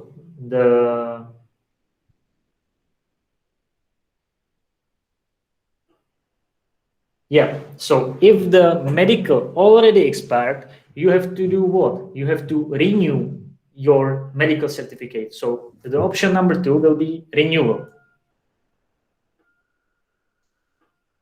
Yeah, exactly. And your medical is still valid, so 10 days before the expiration date, so you are going for revalidation. Yeah, as Ahmed wrote down.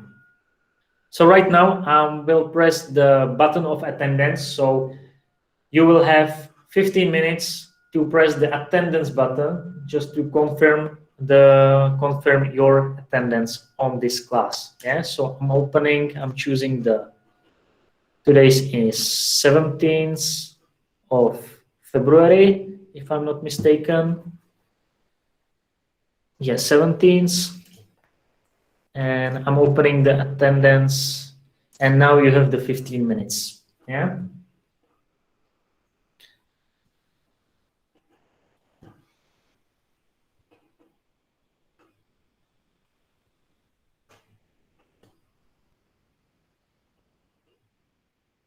Yeah. Don't worry, Briar. already wrote your name down as on Monday. Don't worry, and I put you on for attendance for Monday lesson as well. Don't worry. Okay, so 13. Okay, so I can see. Yeah. Great. Thank you, guys. So I hope this part SEL and part math it's clear. We can also, before we will proceed to the Annex 2, which is about the rules of the air. What we can do as well, I can show you the part SEL, and we can discuss about the language. For example, about the language requirements. Yeah, because if you want to fly, for example, we can use me as an example. I'm from Czech Republic, so if I want to fly to another countries like out of Czech Republic, except the Slovakia. In Slovakia, they are accepting the Czech language, and we are accepting the Slovak language as Slovakian language in the Czech Republic as well. So if I want to fly international out of Czech Republic, I need to pass and I need to do the ICAO language exam. And the ICAO English exam, exactly ICAO, at least, and you have to receive at least ICAO level 4. Then we have ICAO level 5, and then ICAO level 6, which is for the native speaker. So for me, it's impossible to receive ICAO 6 level. Yeah, from my point of view, I think this is true. So basically, ICAO 4, 5, and level 6. These 3 options. Level 3, 2, and 1 means that you failed the exam. And if you will scroll down to the content once again, I hope I will find it. Language proficiency. Yeah. So boom. Let's click on it.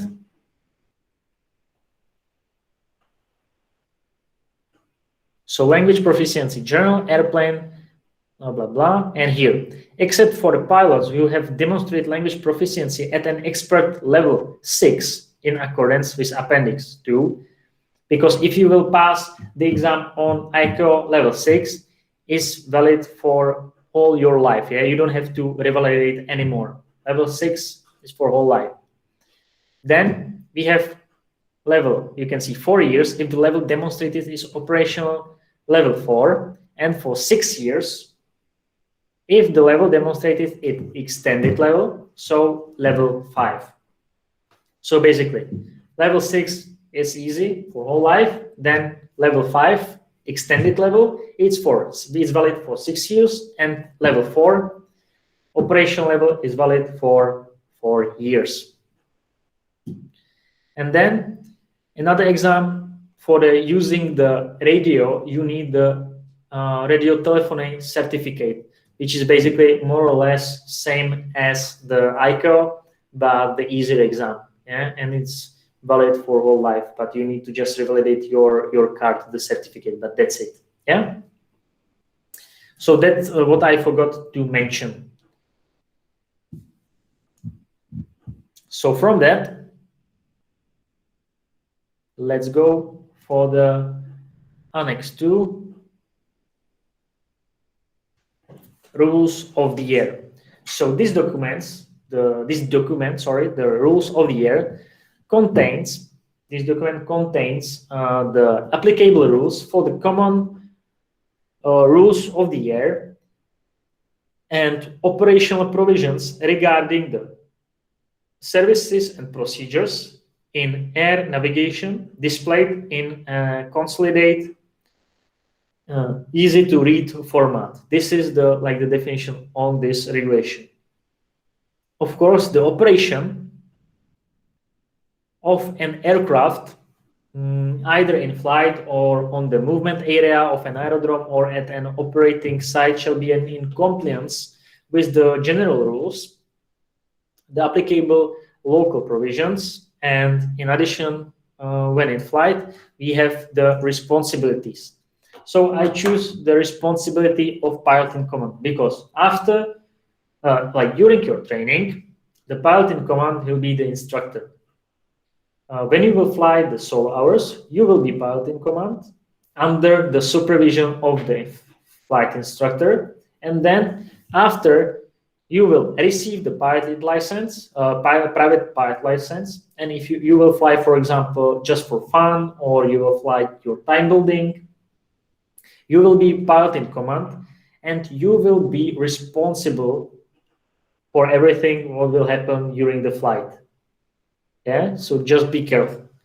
So the pilot in command of an aircraft shall be responsible for the operation of the aircraft in accordance with the regulation of the standardized European rules of the air.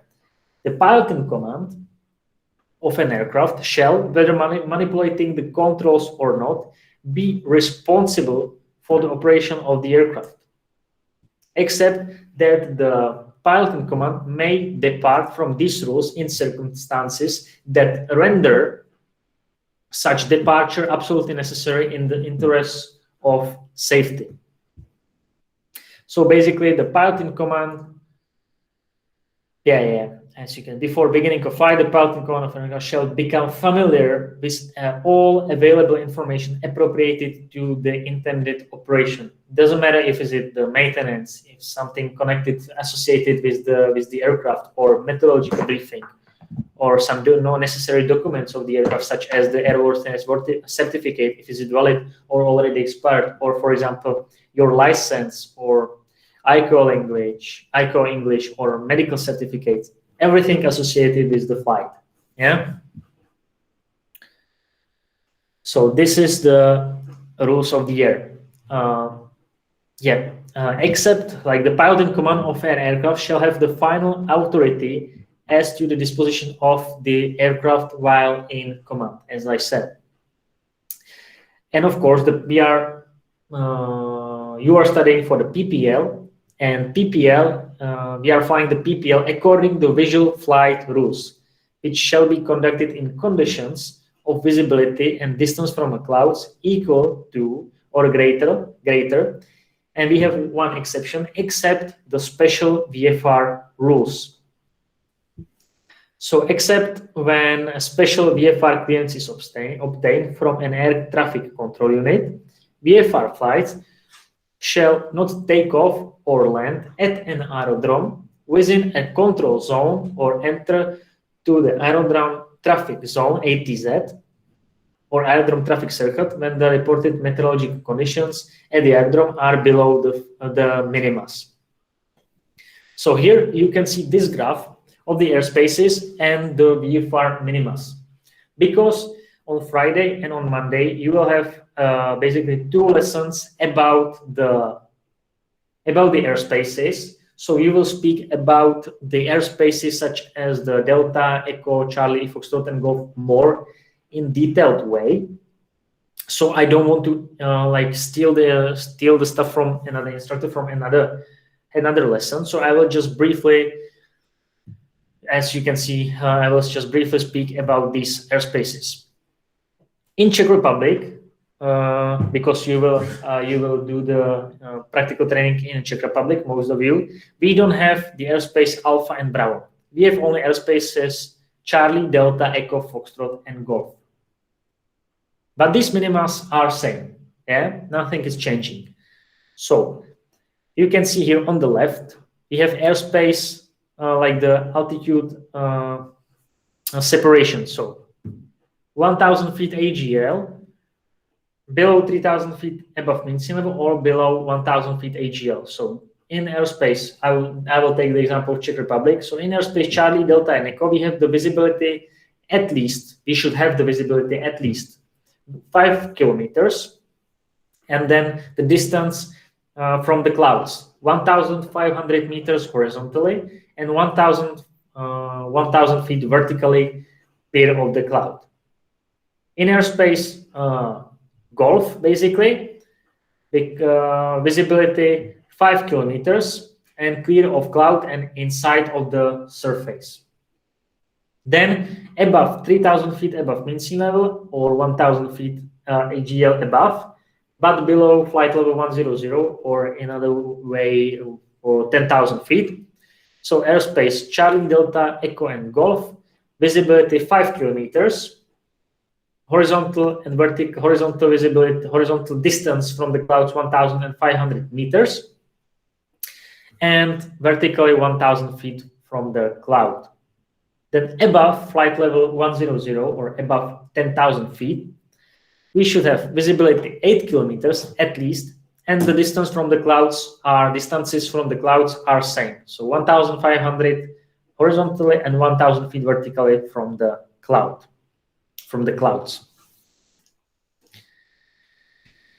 And as I said, we have the exception, the special VFR rules.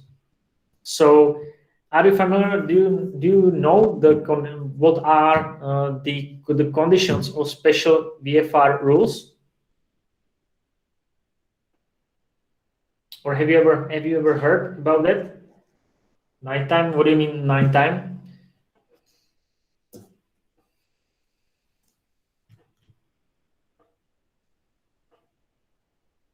Okay. Which means you need to pass the night qualification. I think there's something like that. No. That's not condition, but doesn't matter.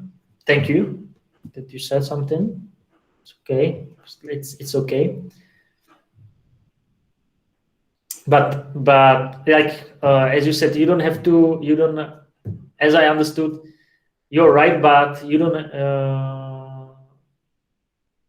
You don't need to have a night rating. Yeah. Night rating. It's not as. Yeah, it was just misunderstanding. As you can see, may conducted during the day only. Yeah, that's correct. You can't request for the special VFR during the night unless permitted by the competent authority, because for the night flying you need, as Nikita wrote it down, you need the night rating. Yeah, so that's the condition. And like I will show you what are the conditions. So basically we have two groups, by the pilot and by the ATC. Yeah, so by the pilot you have to stay clear of the clouds. Yeah, clear of the clouds, and you have to see the surface. So surface inside, that's one condition.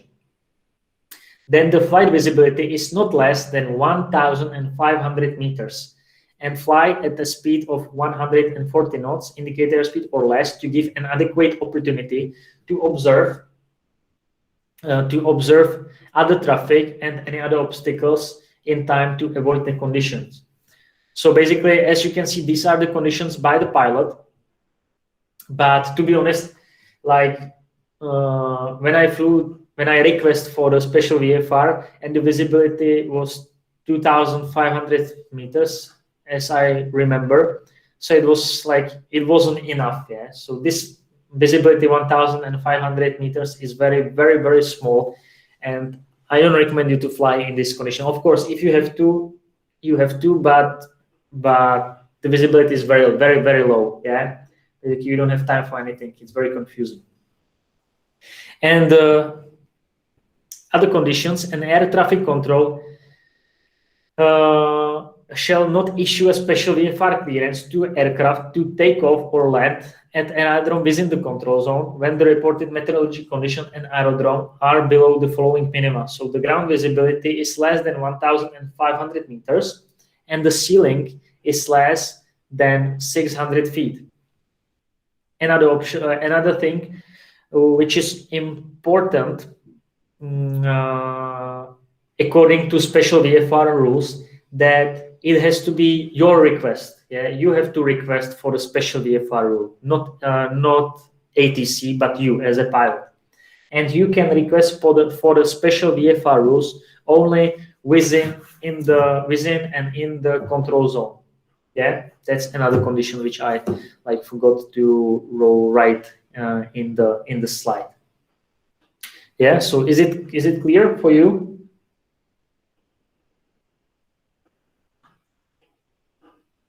Yeah, Ahmed, if you can see, this is VFR, yeah, these conditions. And these conditions are for the special VFR. Plus, I will answer your question, Collins. Plus, you have to request as a pilot, not ATC. Yeah, it has to be your intention.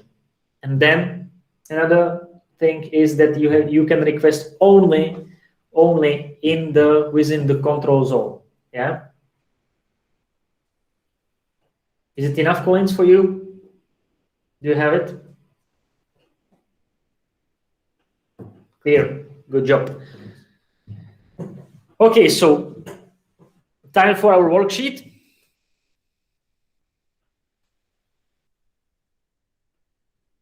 And we will answer task number 7 and task number 8. So task number 7. What condition has to be met during the special VFR rules? Speed not above 100 knots, clear of cloud or clouds, and surface inside, at least 600 meters visibility.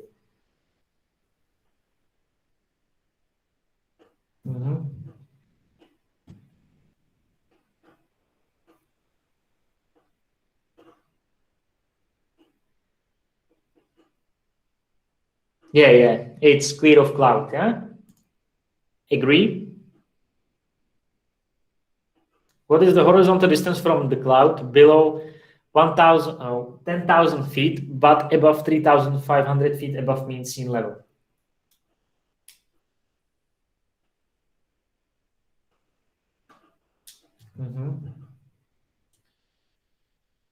So as you can see, we have two options, 1,500 feet or meters.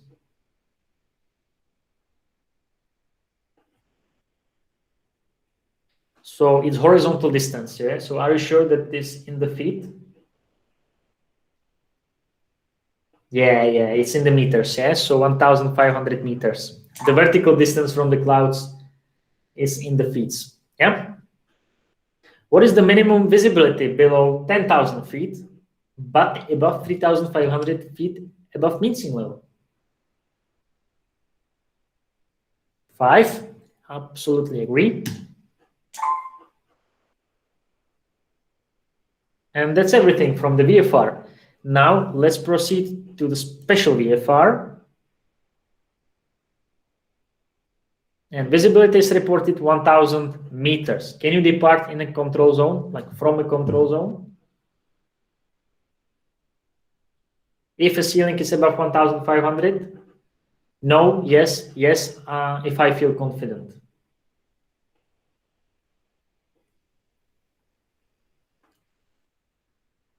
So someone is writing down yes, no, like most of you are writing no. Yeah. Okay, so Mohammed or Awsam, you wrote it yes. So my question is, what is the minimum visibility for the special VFR? Are you sure that minimum visibility is 600 meters? Yeah, minimum visibility is 1,500 meters. Yeah, so you can't depart it, so no.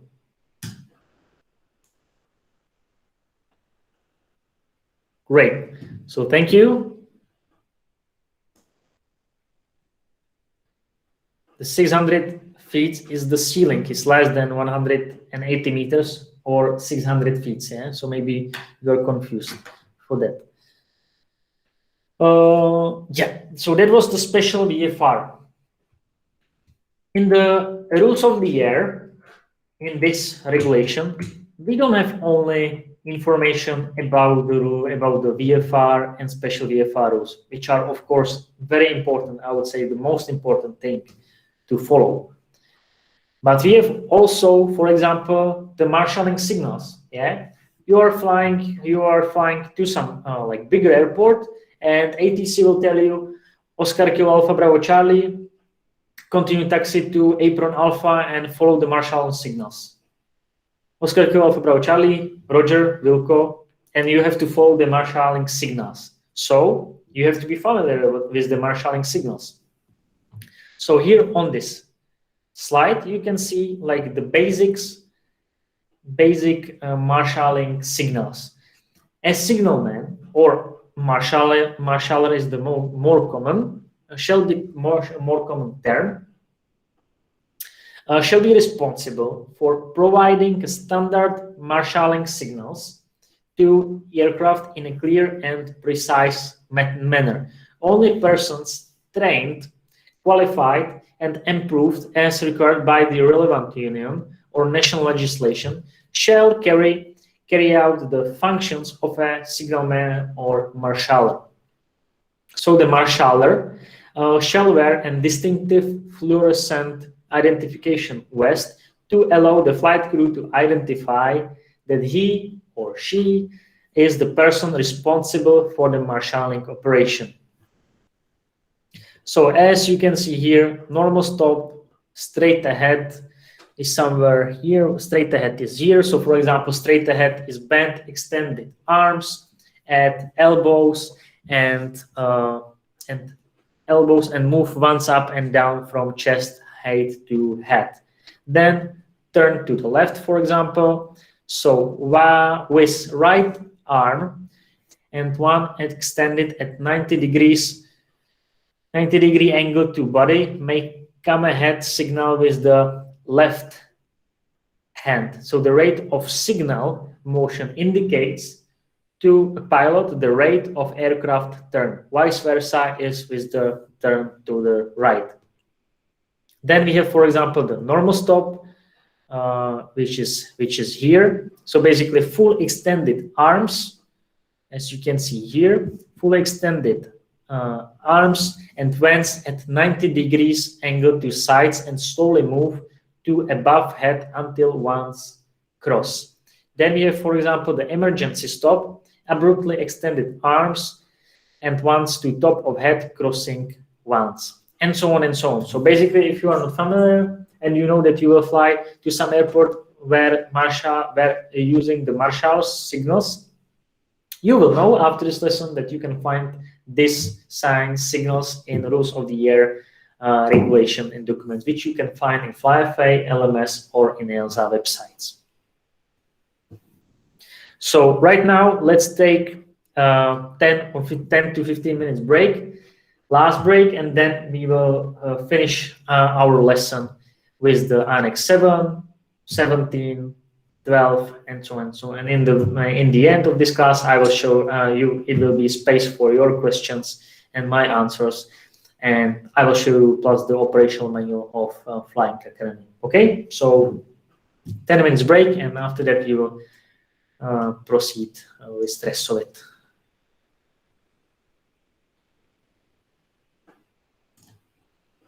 Here we have the anti-authority. Anti-authority are usually people who do not like to be told what to do, like a child in the classroom, or a student and a professor, or a student and an instructor in any course. In aviation, that would be dangerous because if you get a message from your captain and you just don't want to listen, you might cause danger to others' life. Impulsivity. This is when people react without appropriate thought to the consequences of their action. This is when there is no sequence of thought and reflection between the thought and action. An example would be that if an aircraft is coming to land and the student or the pilot is scared, the first impulsive reaction would be to pull the yoke. This would decrease the speed and stop and crash the aircraft. So what would be the counteract for this? Think about the consequences of my action. My speed is low, I pull up, my speed will increase, and I will crash. Next one here is invulnerability. Invulnerability refers to the feeling or the thought that bad things happen to others but not to me. This is not always true. Even though we know that there is a high probability of accidents happening to everyone equally, and we know of it, but deep down we just feel that accidents don't happen to us. It might happen to our friend, our neighbor, or the other pilot, but never to me. This will cause you to take greater risk and omit your pre-flight checklist and so on. Now we go here to macho personality, the next attitude that we're going to be discussing, like wanting to show a very cool maneuver that is not so safe. So next one we go here and we have the resignation. Resignation is when the person is not motivated enough, does not care about the consequences, it does not attribute anything to personal efficiency. Okay, guys, let's review at the end of this video. We had 5 hazardous attitudes that pilots should avoid. To avoid it, we have to recognize. What are they? Number 1 is anti-authority. Number 2 is impulsivity. Number 3 is invulnerability. Number 4 here is macho. And last one is resignation. Guys, once again, thank you for attending today's session. And we will be back with you with another cool video. Until then, do not forget to join our e-learning. And please hurry and get your free 3-day trial. Goodbye.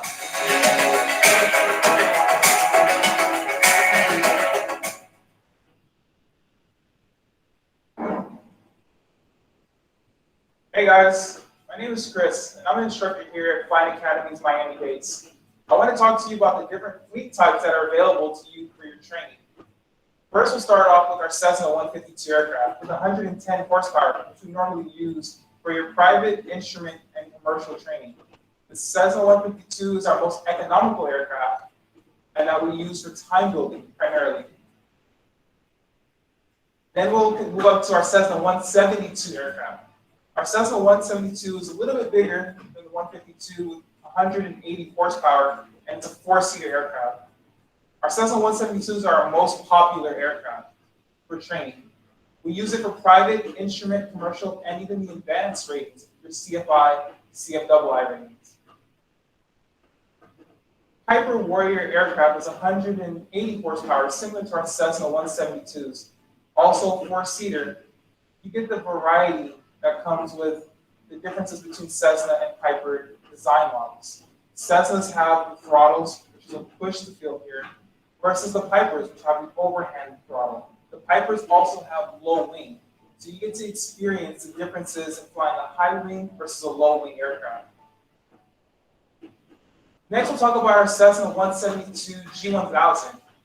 Our G1000 has updated Garmin avionics where you have a PFD and an MFD screen.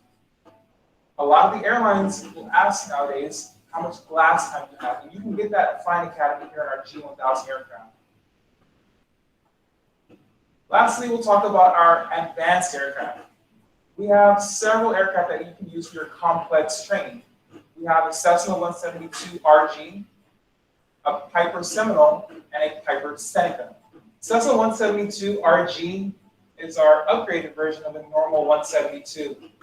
With the 172 RG, it's more for our advanced students. We use it for your complex endorsement. 172 RG, the RG standing for retractable gear, means that you can bring the gear up and bring the gear down. We also have a constant speed propeller, which allows you to change the blade angle of the propeller. These type of aircraft are what are needed for your complex endorsement for the commercial pilot students.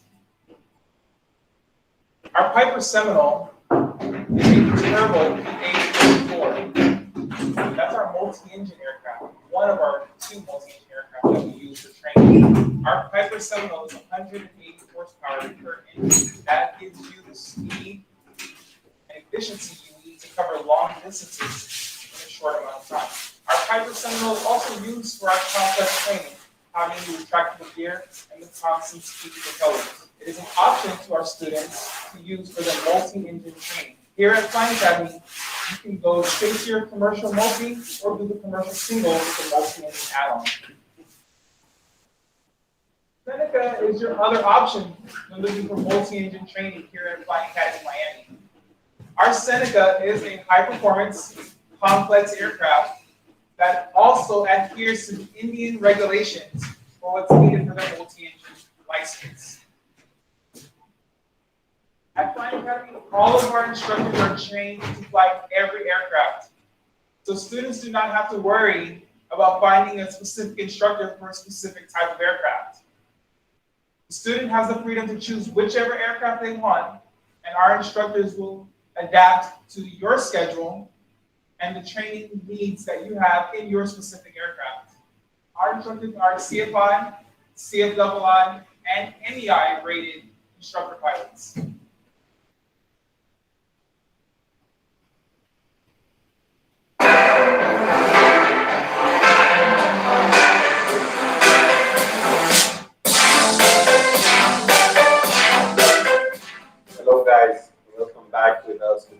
edition of How To for Pilots. Today we are sitting in a flight simulator. Today we're going to be talking about straight and level flight. This is a configuration in which the heading and altitude are continuously and constantly maintained in one specific configuration.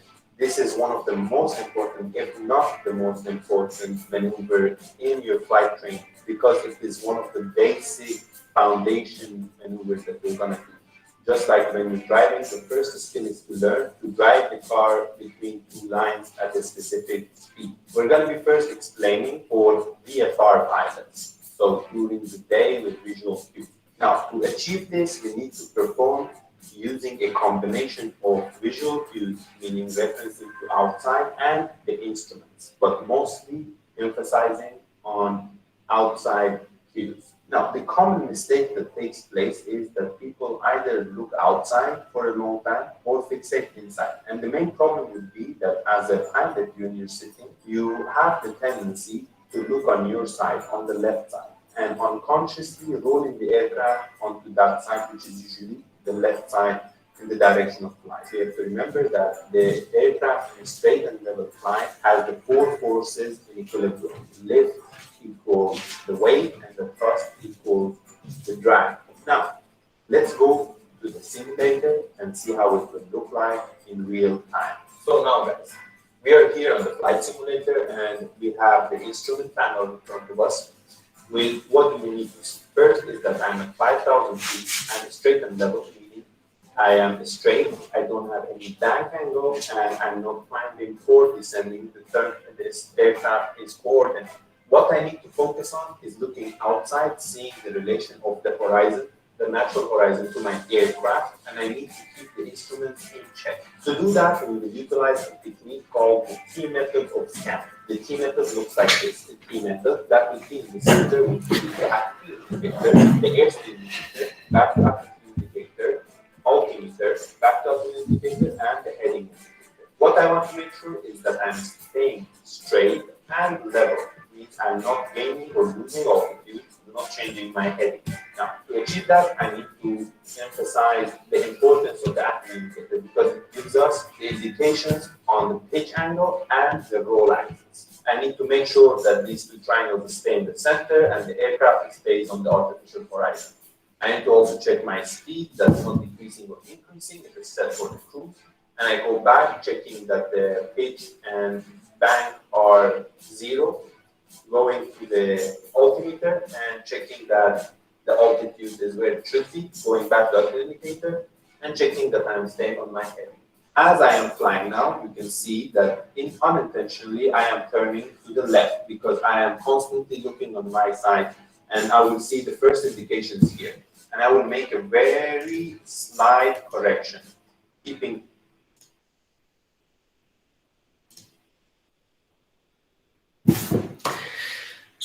Okay, so hello to everyone. I hope you can hear me and see me again. And thank you. Yes. Thank you. And let's continue with Annex 7, which speaking about the aircraft nationality and registration marks. So just very briefly. So the nationality or common marks and registration marks shall consist of a group of characteristics. As you can see and read, the registration marks should be issued by a state of registry. So the nationality or common mark shall precede the registration mark when the first character of the registration mark is a letter and it shall be preceded by a hyphen. So the nationality mark shall be selected from the series of nationality symbols, including the radio call signs allocated to the state of registry by the international. So, national, as I said. So each country has own registration marks. So, for example, Czech Republic has OK, Oscar Kilo, Slovakia has Oscar Mike, Germany, Delta, or US has November, if I'm not mistaken. So basically, the registration marks shall be letters, numbers, or a combination of letters and numbers, and shall be that assigned by the state of registry, as I said, or common mark registration authority. When letters are used for the registration mark, combinations shall not be used which might be confused with the five-letter combinations used in the International Code of Signals, and the three-letter combinations with Q used international Q code such as the QNH, QFE, QNE, and so on and so on. And then distress signals such as the SOS or XXX or PEN, like the PEN. Yeah. So we have to, the authorities have to avoid these signs. So this was about the Annex 7, aircraft nationality and registration marks. So if we will continue with the annexes, we will proceed to the Annex 8, which is speaking about the airworthiness of the aircraft. As I said in the beginning of our class, it is important to have, no, it is not important, it is mandatory to have the valid airworthiness certificate with us on the board for each aircraft.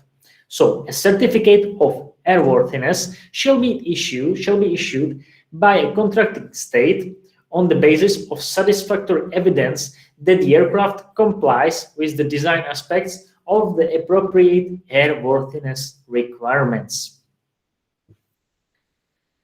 And contracting state shall not issue or render valid a certificate of airworthiness for which it intends to claim recognition pursuant to Article 33 of the Convention of International Civil Aviation, unless it has satisfactory evidence that the aircraft complies with the applicable standards of this annex through the compliance with appropriate airworthiness requirements.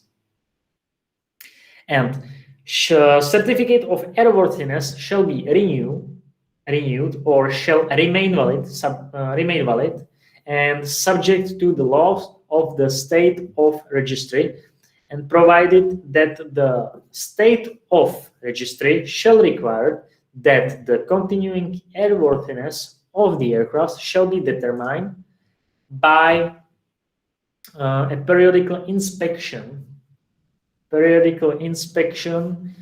at appropriate intervals, having regard to a lapse of time and type of service.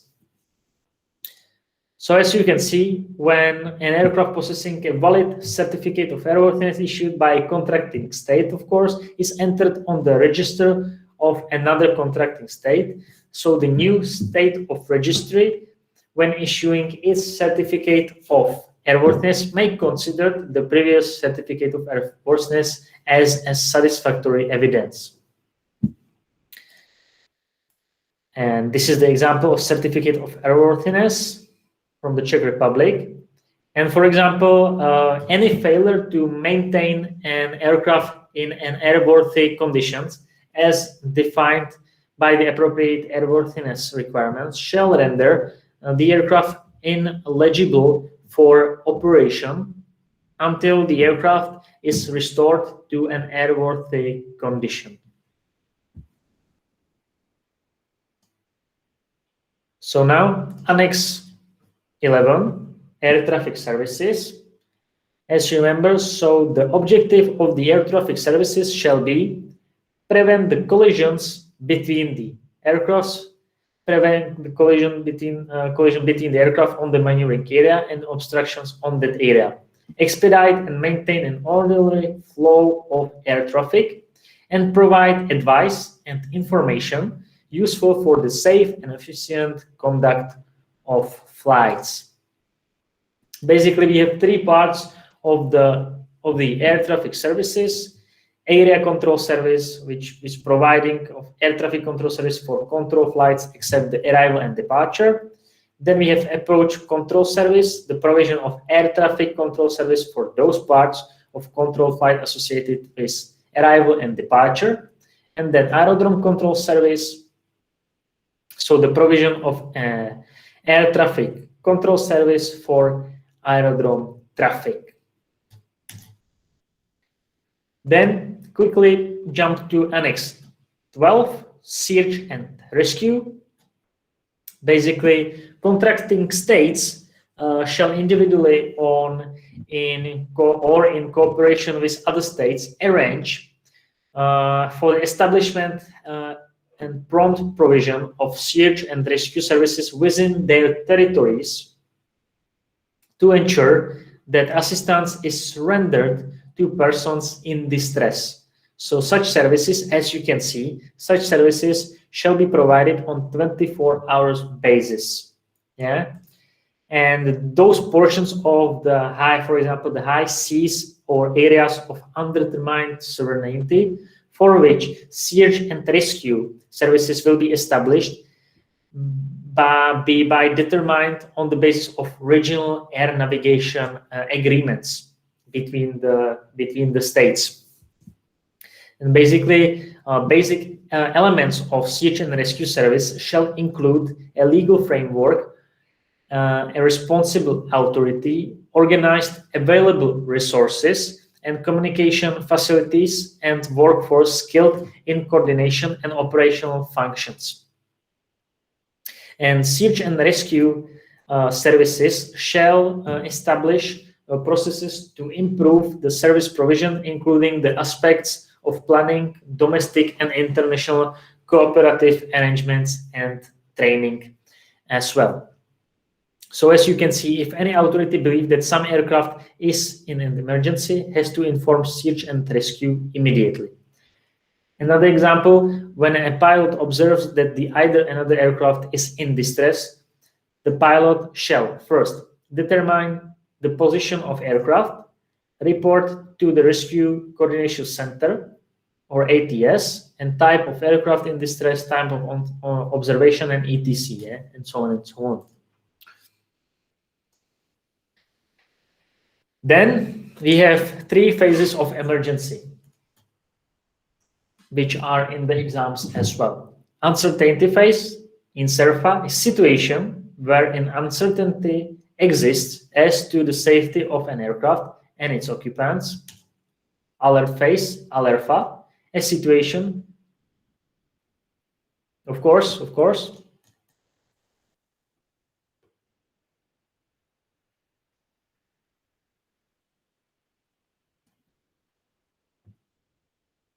great. So uncertainty phase in SERFA, you're welcome.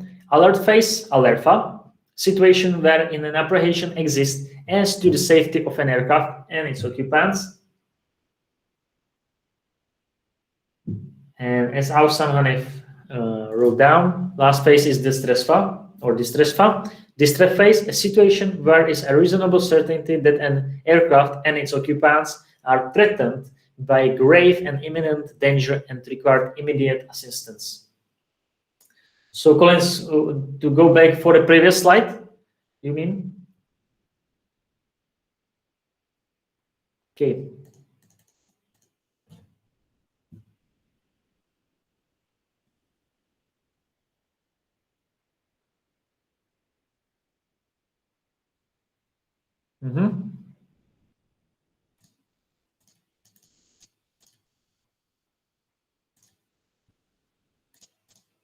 So these are the ground air visual signal codes, I would say. But to be honest, they are very old. Yeah, I will give you.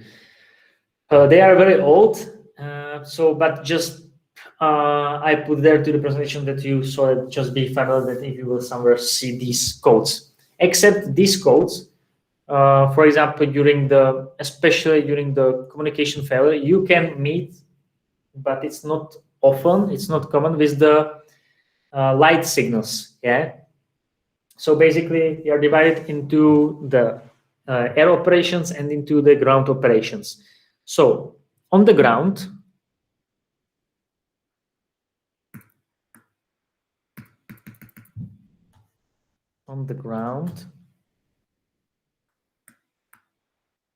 and in the air.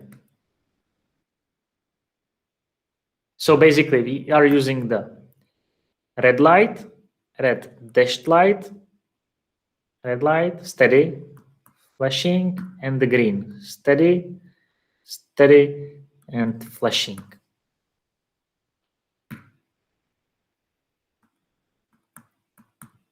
So do not, I forgot to do the flashing green here.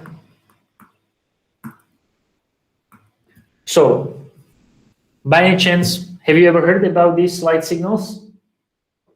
They are in the exams as well. Yes. Yes, and can you, Laura, just choose something? You can choose the steady red, steady On the green. ground, steady red, stop. Up to you. Choose something.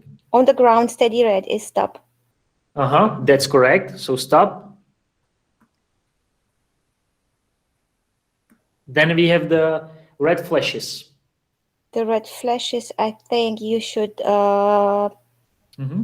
take off and clear the runway. Yeah, basically clear taxi, clear off landing area. Basically, Yep. it's the same. Yeah. Thank you. Good.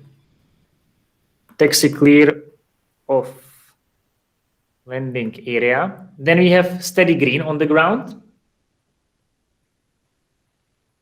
Mm-hmm. Clear to take off. Great. Cleared for takeoff. And then flashes green. Mm. Mm-hmm. Clear to taxi. Great. Good job. Yeah, okay. Thank you. I thank you.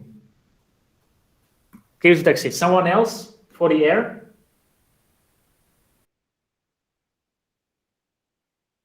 So steady red in the air, what does it mean? So steady red in the air means give way to another plane. Yeah, exactly. Give way to another plane. Basically, it means to continue circling. Yeah. Then we have the red flashes. Some of you. Unsafe to land. Exactly. Aerodrome is unsafe and do not land. Then we have the steady green. Clear for landing.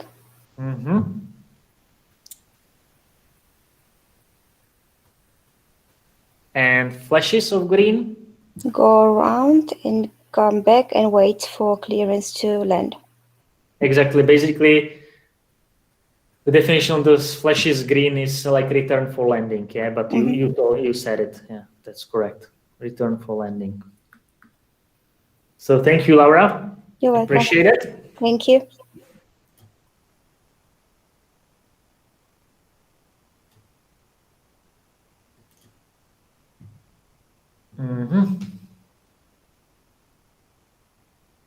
So, for example, the distress phase. So distress phase as an example. These slides you can see from the tower. So basically, tower is like using these slides to you. So basically, for example, in controlled airports, you lost the communication, you tried everything, so you are in controlled airspace and you can't receive the clearance. So you are waiting, you are holding at the holding points, and you are waiting for these signals. And that's the reason why I showed you these signals, and Laura already knows these signals, because you should be familiar with these signals. Yeah, because what you will see the steady green, and you don't know what does it mean. Yeah. Just a question between. Yeah. If I lose the radio on the ground and I see this on time, should I still take off? Is it? I mean, it's not safe, right? Yeah, like on the ground, just always choose the safest option. Yeah. So if you will lose the radio communication on the ground, just taxi back to the stand. Yeah, basically. Okay. Yeah. Thank you. You're welcome. You're welcome. What about can you see these lights during daylight hours from a control tower? What if you can't see them? Now, you said during the day? Yeah, I assume it would be easier to see the lights at nighttime, but during the day, how do you see those lights? Yeah, basically it's difficult to see them. Yeah, that's I forgot to tell you that's the reason that these lights are mainly used during the night. Yeah. Okay, thanks. Which light, Collins, you mean?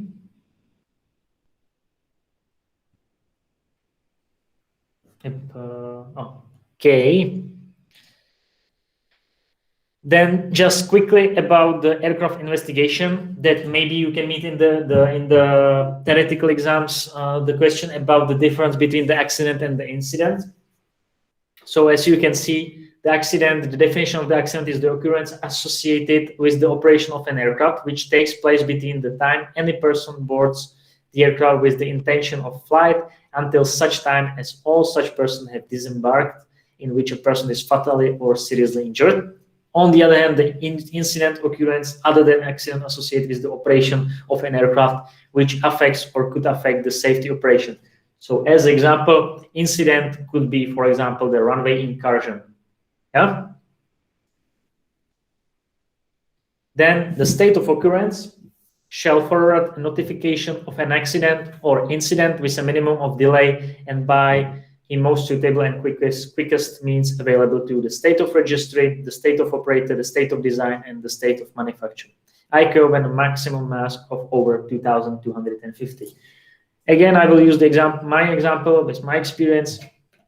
I had at least one student for the solo. He did the runway incursion. So together we filled the report for the flying academy, safety manager. Then we sent another 2 or 3 reports for the aircraft investigation of the Czech Republic, because the aviation is very clear and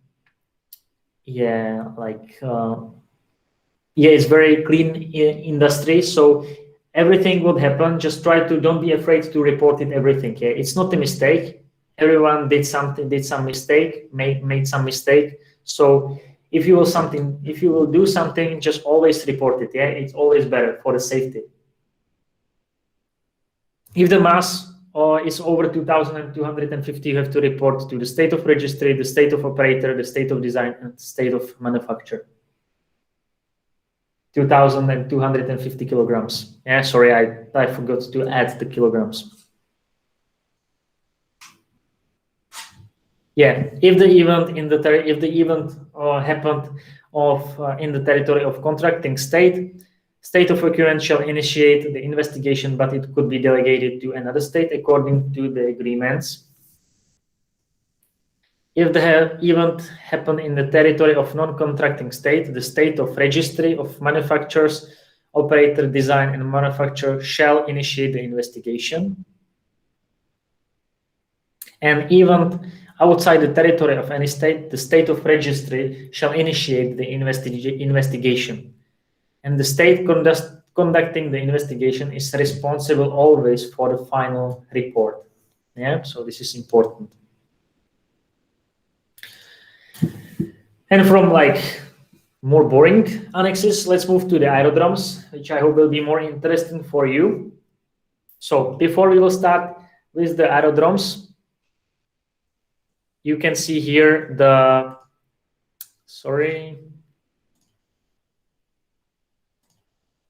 here is the regulation for the aerodromes. Yeah. So basically everything what you will see in the presentations, all the images, all the pictures, everything you can find in this regulation. Of course, not for FAA, but for the EASA.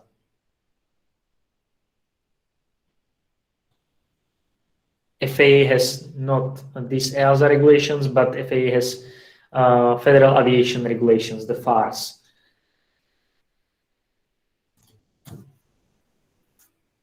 So aerodromes. And we will start with the information signs. What are the information signs? An information signs shall be provided where there is an operational need to identify by a sign a specific location or routing, so the direction or destination information. Information signs shall include direction signs, as you can see here, so taxiway Charlie, location signs, so this is holding point Bravo, designation signs, runway exit signs, runway vacated signs, yeah, and intersection takeoff signs, for example. So here you can see the direction, location, direction, destination to the apron, location Bravo, taxiway Charlie, runway vacated, runway exit, location, and on the below you can see the distance with the intersection to takeoff. So distance on the left we have 2,500 meters left. On the right, same distance, 2,500 meters left. So I'm pretty sure you already saw these information signs. Then we have the mandatory signs. So the mandatory signs shall be provided to identify a location beyond an aircraft taxiing or vehicle shall not proceed unless authorized by the aerodrome control zone. So basically we have location, so again the Bravo, and runway designation. So we have runway 25 and 07. Same, but on the right side, we have runway holding point position, Bravo 2, runway designation, so 25, and category 2 holding position, so category 2. Again the same, and this is the mandatory sign for the no entry. So these are the mandatory signs. But then, the most interesting, runway and taxiway lights. So as you can see in this very useful picture, so basically you can see taxiway here and you can see runway here. So taxiway center lines are green, as you can see here. Taxiway edge lights are blue. Holding points are indicated by yellow. Then we have the runway center line. Runway center line lights are white. And if you are closer, if you are moving closer and closer to the threshold, they are changing white, red, white, red. And if you are almost at the threshold, they are fully red. And here is the threshold. So if you are landing from the right to the left, the threshold is always show the green lights. On the other side, you can see the red lights. Then here you can see the roll bar lights. Side roll bar lights, they are red, and the center lights are white. Again, extended center lights are white as well. Here the runway edge lights are white, and if you are closer to the threshold, they are changing to the yellow. Then, I hope you are familiar with the roll bar lights. Okay, you mean this one? These are the lights in front of the threshold. Yeah, so basically they are indicating that you are closer, you are approaching the runway.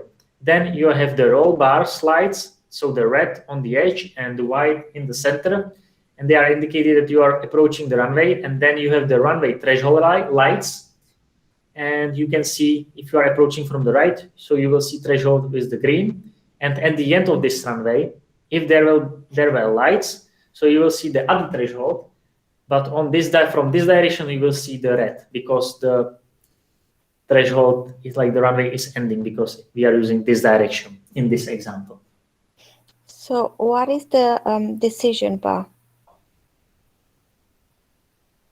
Decision bar, they are white. So basically, what is that? Yeah, basically you can decide to land or not? No. Yeah, something like that. Maybe you can't see, or you are not sure about the landing, so you can decide here. There's the decision bar, because you can see here they are starting the runway, the side roll bars, the red lights. So basically you can continue for the landing, and you can see other lights on the runway. I mean for the VFR, yeah. So it has something to do with the land pad, the gliding pad. Yeah, but basically if you are flying VFR, you will fly as a VFR for the PPL. You are not basically using these slides, because you are flying only during the day. Okay. So basically, if you are not flying, if you are not flying your night rating, you will never see these slides. Yeah. But if you will fly the night rating, you will receive your night rating. You will have night rating in your license. You will fly, and you will during the night, and you will fly. You will see these slides on the runways. Thank you. You're welcome. No light on the left end of the runway. Yeah, no light on the left end of the runway, because this is only the example. Yeah, Collins.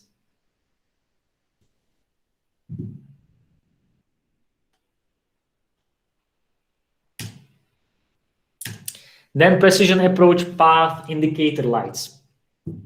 These basically these PPL you can use for the VFR as well, because I'm pretty sure that you are familiar with that, with these lights, because always the PPL, the precision approach path indicator, they're consisting of 4 lights. Basically, as you can see, we have 1, 2, 3, 4, 5 options. First is that you are approaching the runway and you can see 4 white lights. That means that you are too high. Yeah. So you have to reconfigure your approach and your glide path, but just for the VFR. So just push the nose down and descend steeper. Then you have 3 white lights and 1 red. So you are slightly high. The optimum approach path is when you can see the 2 white and 2 red lights.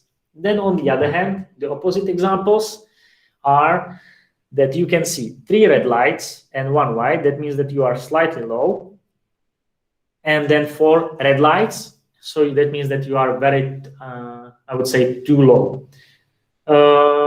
You can use for the VFR, for example, for the night rating, because we are not using like the instrument approaches for the VFR night or for the VFR day. But except of these lights, you can use also the runway, because you can see how the runway looks like. Depends on the precision. It depends on your height or altitude, and depends on your glide approach path as well.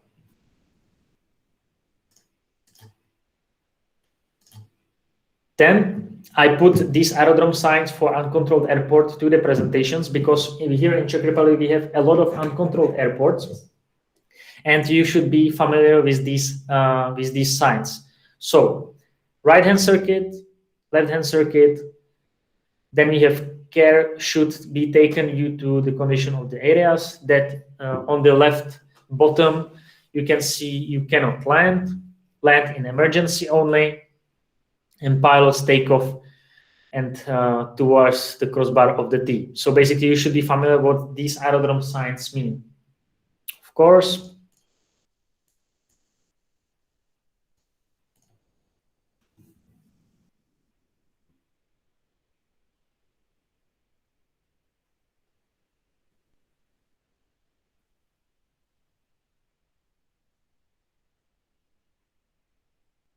you're welcome. So these aerodrome signs, basically, as I said, we have a lot of uncontrolled aerodromes in the Czech Republic. So if I, again, will use some examples. So we have some uncontrolled zone. So this is uncontrolled zone, some ATZ of some uncontrolled airport. Yeah. Runway is here, for example.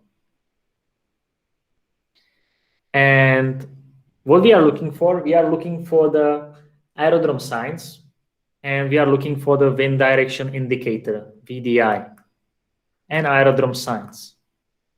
Usually on some ATZs, uncontrolled airports, to be honest, during, like for example, from Monday to Friday, of course, we have some exceptions, but from Monday to Friday, they have no ATC on the tower.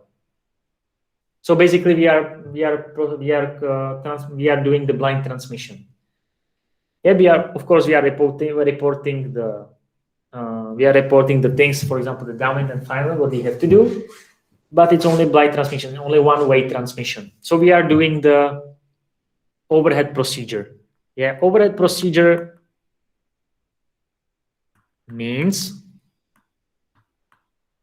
that, for example, you have some runway, wind direction indicator and aerodrome signs are here, for example.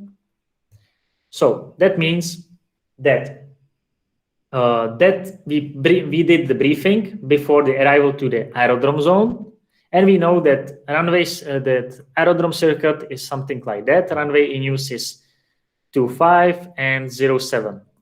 So wind is coming from 060 degrees, 5 knots, because we know that from the briefing, but no one is at the ATC. So we have to do the overhead procedure. So that means that as we did the briefing, we know that this this, for example, this is just example, that this circuit altitude at this airport is 1,500 feet, for example. Overhead procedure means that we have to proceed overhead the airport plus 500 feet. So it will be circuit altitude plus 500 feet. So we will fly overhead the airport at least at 2,000 feet. And we have to check the aerodrome signs and wind direction indicator or windsock. So we are proceeding overhead the airport at 2,000 feet, usually as a student, and then as a pilot in command for your type building, you will sit on the left seat. So you should do we are doing the left turn, left orbiting. So we are checking the aerodrome signs and windsock or wind direction indicator. The wind direction indicator and aerodrome signs are confirming that the wind is coming from 060, and then the runway in use is 0. The runway in use is, for example, 07 or 25, of course, depends on the wind. So then we are proceeding to the downwind. So we are starting descent from the overhead procedure. And as we know that wind is coming from 060 degrees, 5 knots. So from the overhead procedure, we are descending to the downwind, which is here, and descending to the circuit altitude. And as we know, according to wind direction, that wind is coming 060, that it will be runway in 07. So from that, we are proceeding to the downwind, following the procedures on the traffic pattern, and we can make the touch and go or land here. So that's the overhead procedure.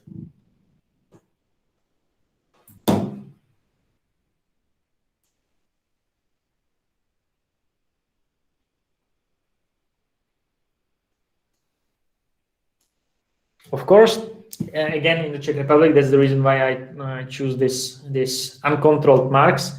We are using on some airports. Yeah, these are very old, but in some airports they are still using. The runway cones are white. The taxiway cones are yellow-orange. This means that unserviceable cones with the red stripe, and this white cross means unserviceability. So if you will see this white cross on the runway, that means that the runway is closed or runways are closed. And these gables are like on the border with the runway, like they are somehow like showing the airport area, maneuvering area. So from that, please open your worksheet with this task number 9, 10, 11, and 12. So task number 9, the 3 stages of distress are answer faller for distress fa, siege, coordination, action, confusion, certainty, action. So the first, yeah, I agree.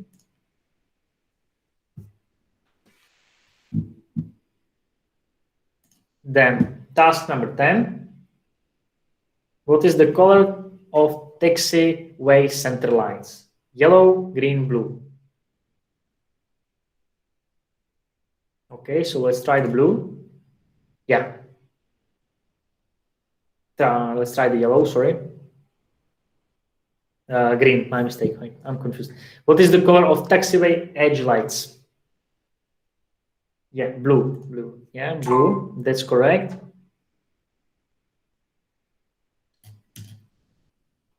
What does this aerodrome sign mean? Right-hand traffic pattern, directions for landing or takeoff, or used runways or taxiway, use of runways and taxiways.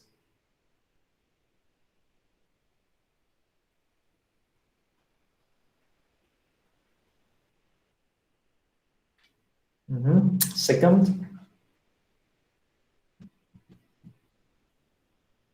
Yeah, Collins, yeah. Collins, you're right. It's right-hand circuit, right-hand traffic. And this, very important, what does this aerodrome sign means?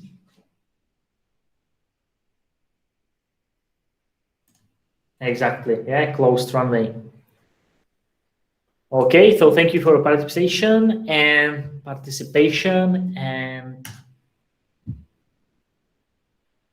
Let's proceed to aeronautical information services. So again, this will be the same example as for about the airspaces. I don't want to take the topic from the next lessons, but I will just show you the IP and ICE about of Czech Republic. So if I will show you the ICE,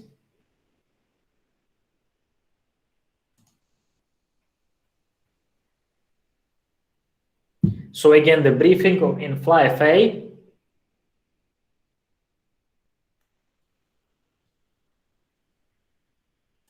This is the im.cz, and you can see everything here, yeah? So this is the ICE view, IBS, LARS, PIS, amendments, and the IP, yeah? As you can see, this is the IP issued by the authority of the state and containing aeronautical information of a lasting character essential to air navigation. So if you will press on the IP, you can see basically that the IP is divided into the 3 sections. Section general, I will change it to the English, sorry. Section general, where you can find, for example, the table and coast, so table of the sunrise and sunset. And so today's is February 17th of February. So sunset today was 17:22 local, 16:22. So for example, then we have the en route part where you can find, for example, the information about the airspaces in Czech Republic. Yeah, the general information about the ATC routes, about the general rules for it, so you can find in the IP the visual flight rules.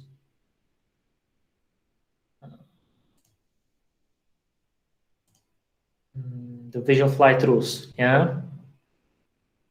So conditions for VFR flight operations, airspace class Golf, special VFR rules, the ground visibility, then the special VFR. So by the pilot, clear of cloud and with the surface inside. So basically you can find the same informations about which we discussed. VFR flight shall not be operated above flight level 195 with the exception as stated in the provisions above. And so on and so on. So you will go through this IP in the lesson on the Monday and on Friday and Monday as well. Then, and the third part, which is about the aerodromes. So here you have the IFR aerodromes. So for example, let's use the example of Lima Kilo Papa Romeo. Let's use the aerodrome chart for ICAO of ICAO. So this is Lima Kilo Papa Romeo Airport. So the ground chart, and I would like to find the chart for the VFR, yeah, because you can see here, this is the VFR arrivals and departures chart of Praha Václav Havel-Ruzyně Airport. Yeah, so this is how it looks like, the VFR arrivals and departures chart for the Praha-Ruzyně Václav Airport. Here, the base of Flying Academy is here, so this is the circuit of Letňany. So if you want to fly through the Ruzyně CTR, these are the arrival and departure points, November, Bravo, Charlie, Whiskey, holding points, Alpha and Tango. Yeah, so this is the controlled airspace of CTR, control zone of Praha-Ruzyně Airport. Okay, maybe you have the question if we have here the airports, but only IFR, but we are flying the VFR according to VFR rules, where to find the VFR airports. So on the same website, I'm Aeronautical Information Service, open the VFR menu. And here in the English, open the actual one, the current version. And here, the VFR menu is divided into the same way as the IP. Of course, I will show you.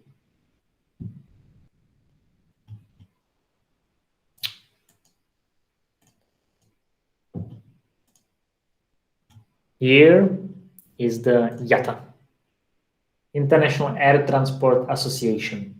Yeah.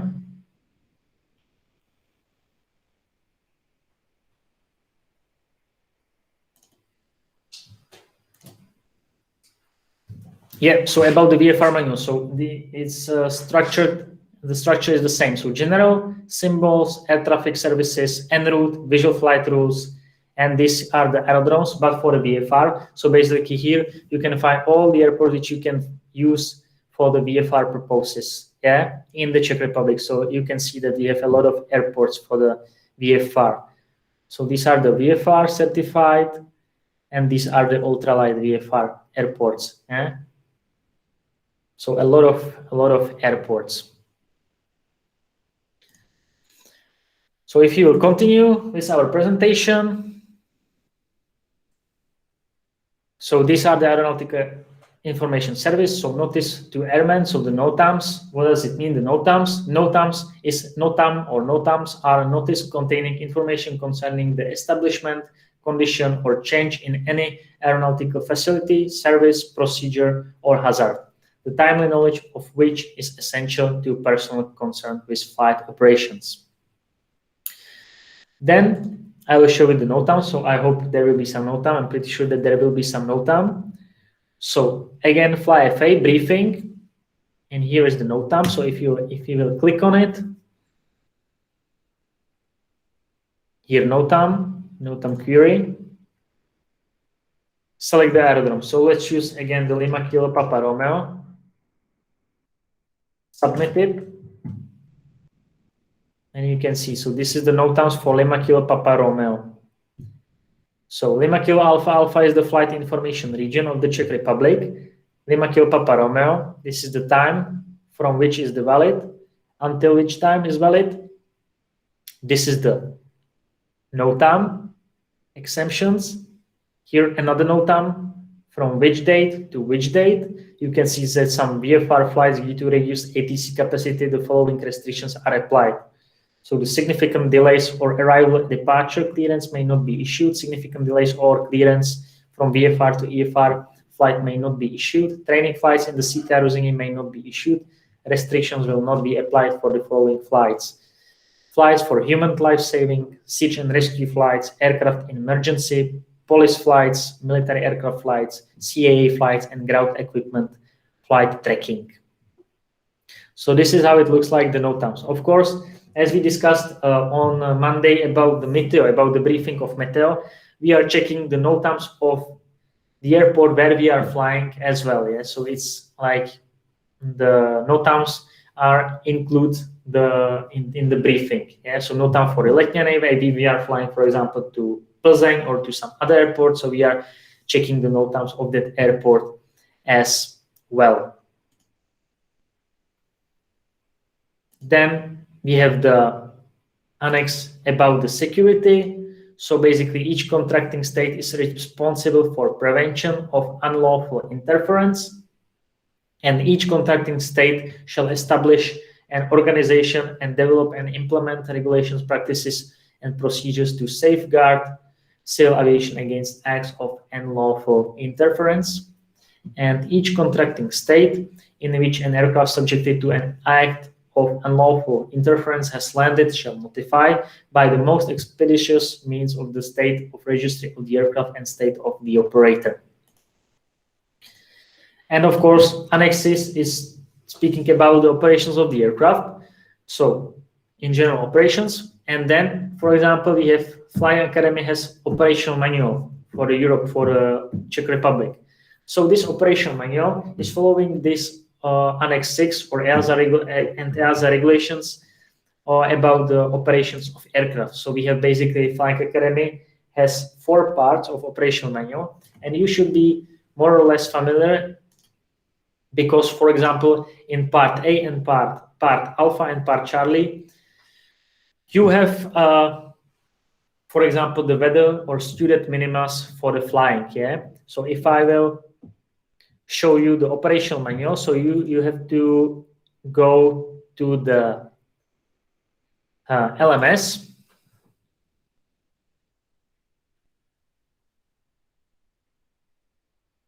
and open, for example, the EASA.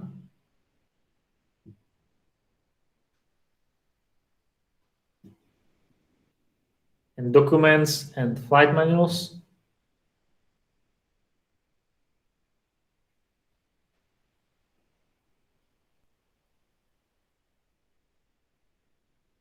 Yeah, scroll down and you can see school manuals and operational manuals. You can see here. For the Czech Republic is part A, Bravo, Charlie and Delta. For Austria is Alpha, Bravo, Charlie, Delta, and so and these two parts. So if I will click on the part Charlie, yeah, it's okay, Lukáš.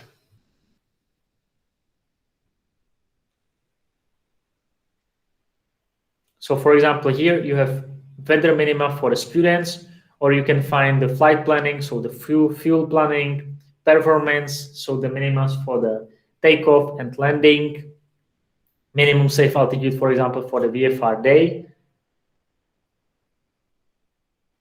which is VFR day over densely populated areas, such as the towns and villages, or social gatherings no lower than 1,000 feet, which means 300 meters, above the highest obstacle within the radius of 600 meters from the airplane. Anywhere else is 500 feet over the terrain or water, with the radius 500 feet. Another important thing is the weather minima for the students. As you can see, if you are flying on the aerodrome, within the aerodrome flight, visibility can be 5 kilometers or more, ceiling 1,500 AGL or higher in day and 2,000 or higher during the night. For the cross-country flying, visibility is increased for 8 kilometers at least or more, and ceiling is 2,000 feet AGL or higher. So basically, you can see that some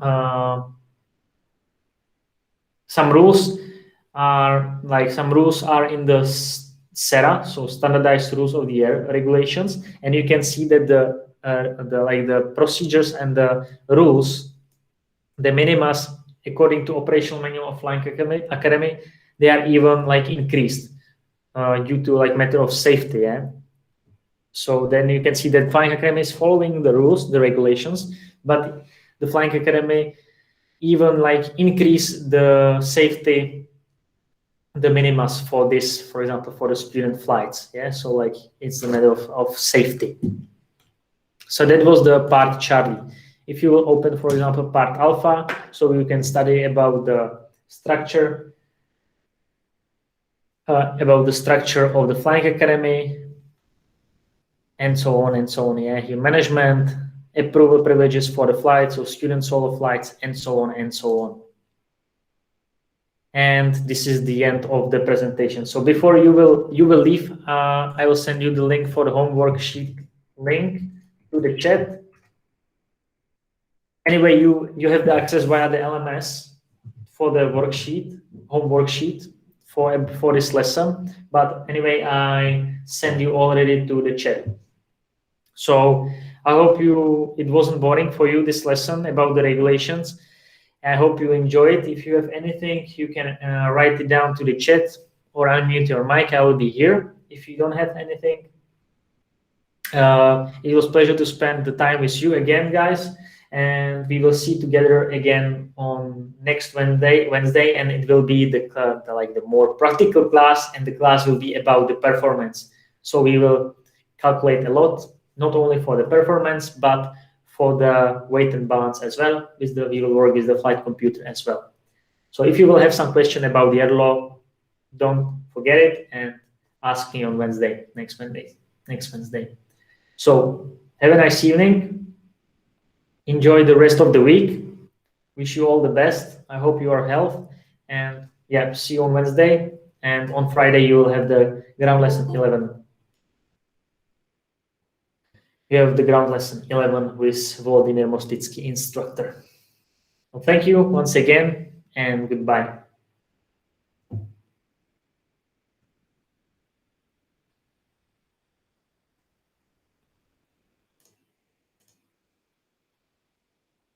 Good night, Nikita.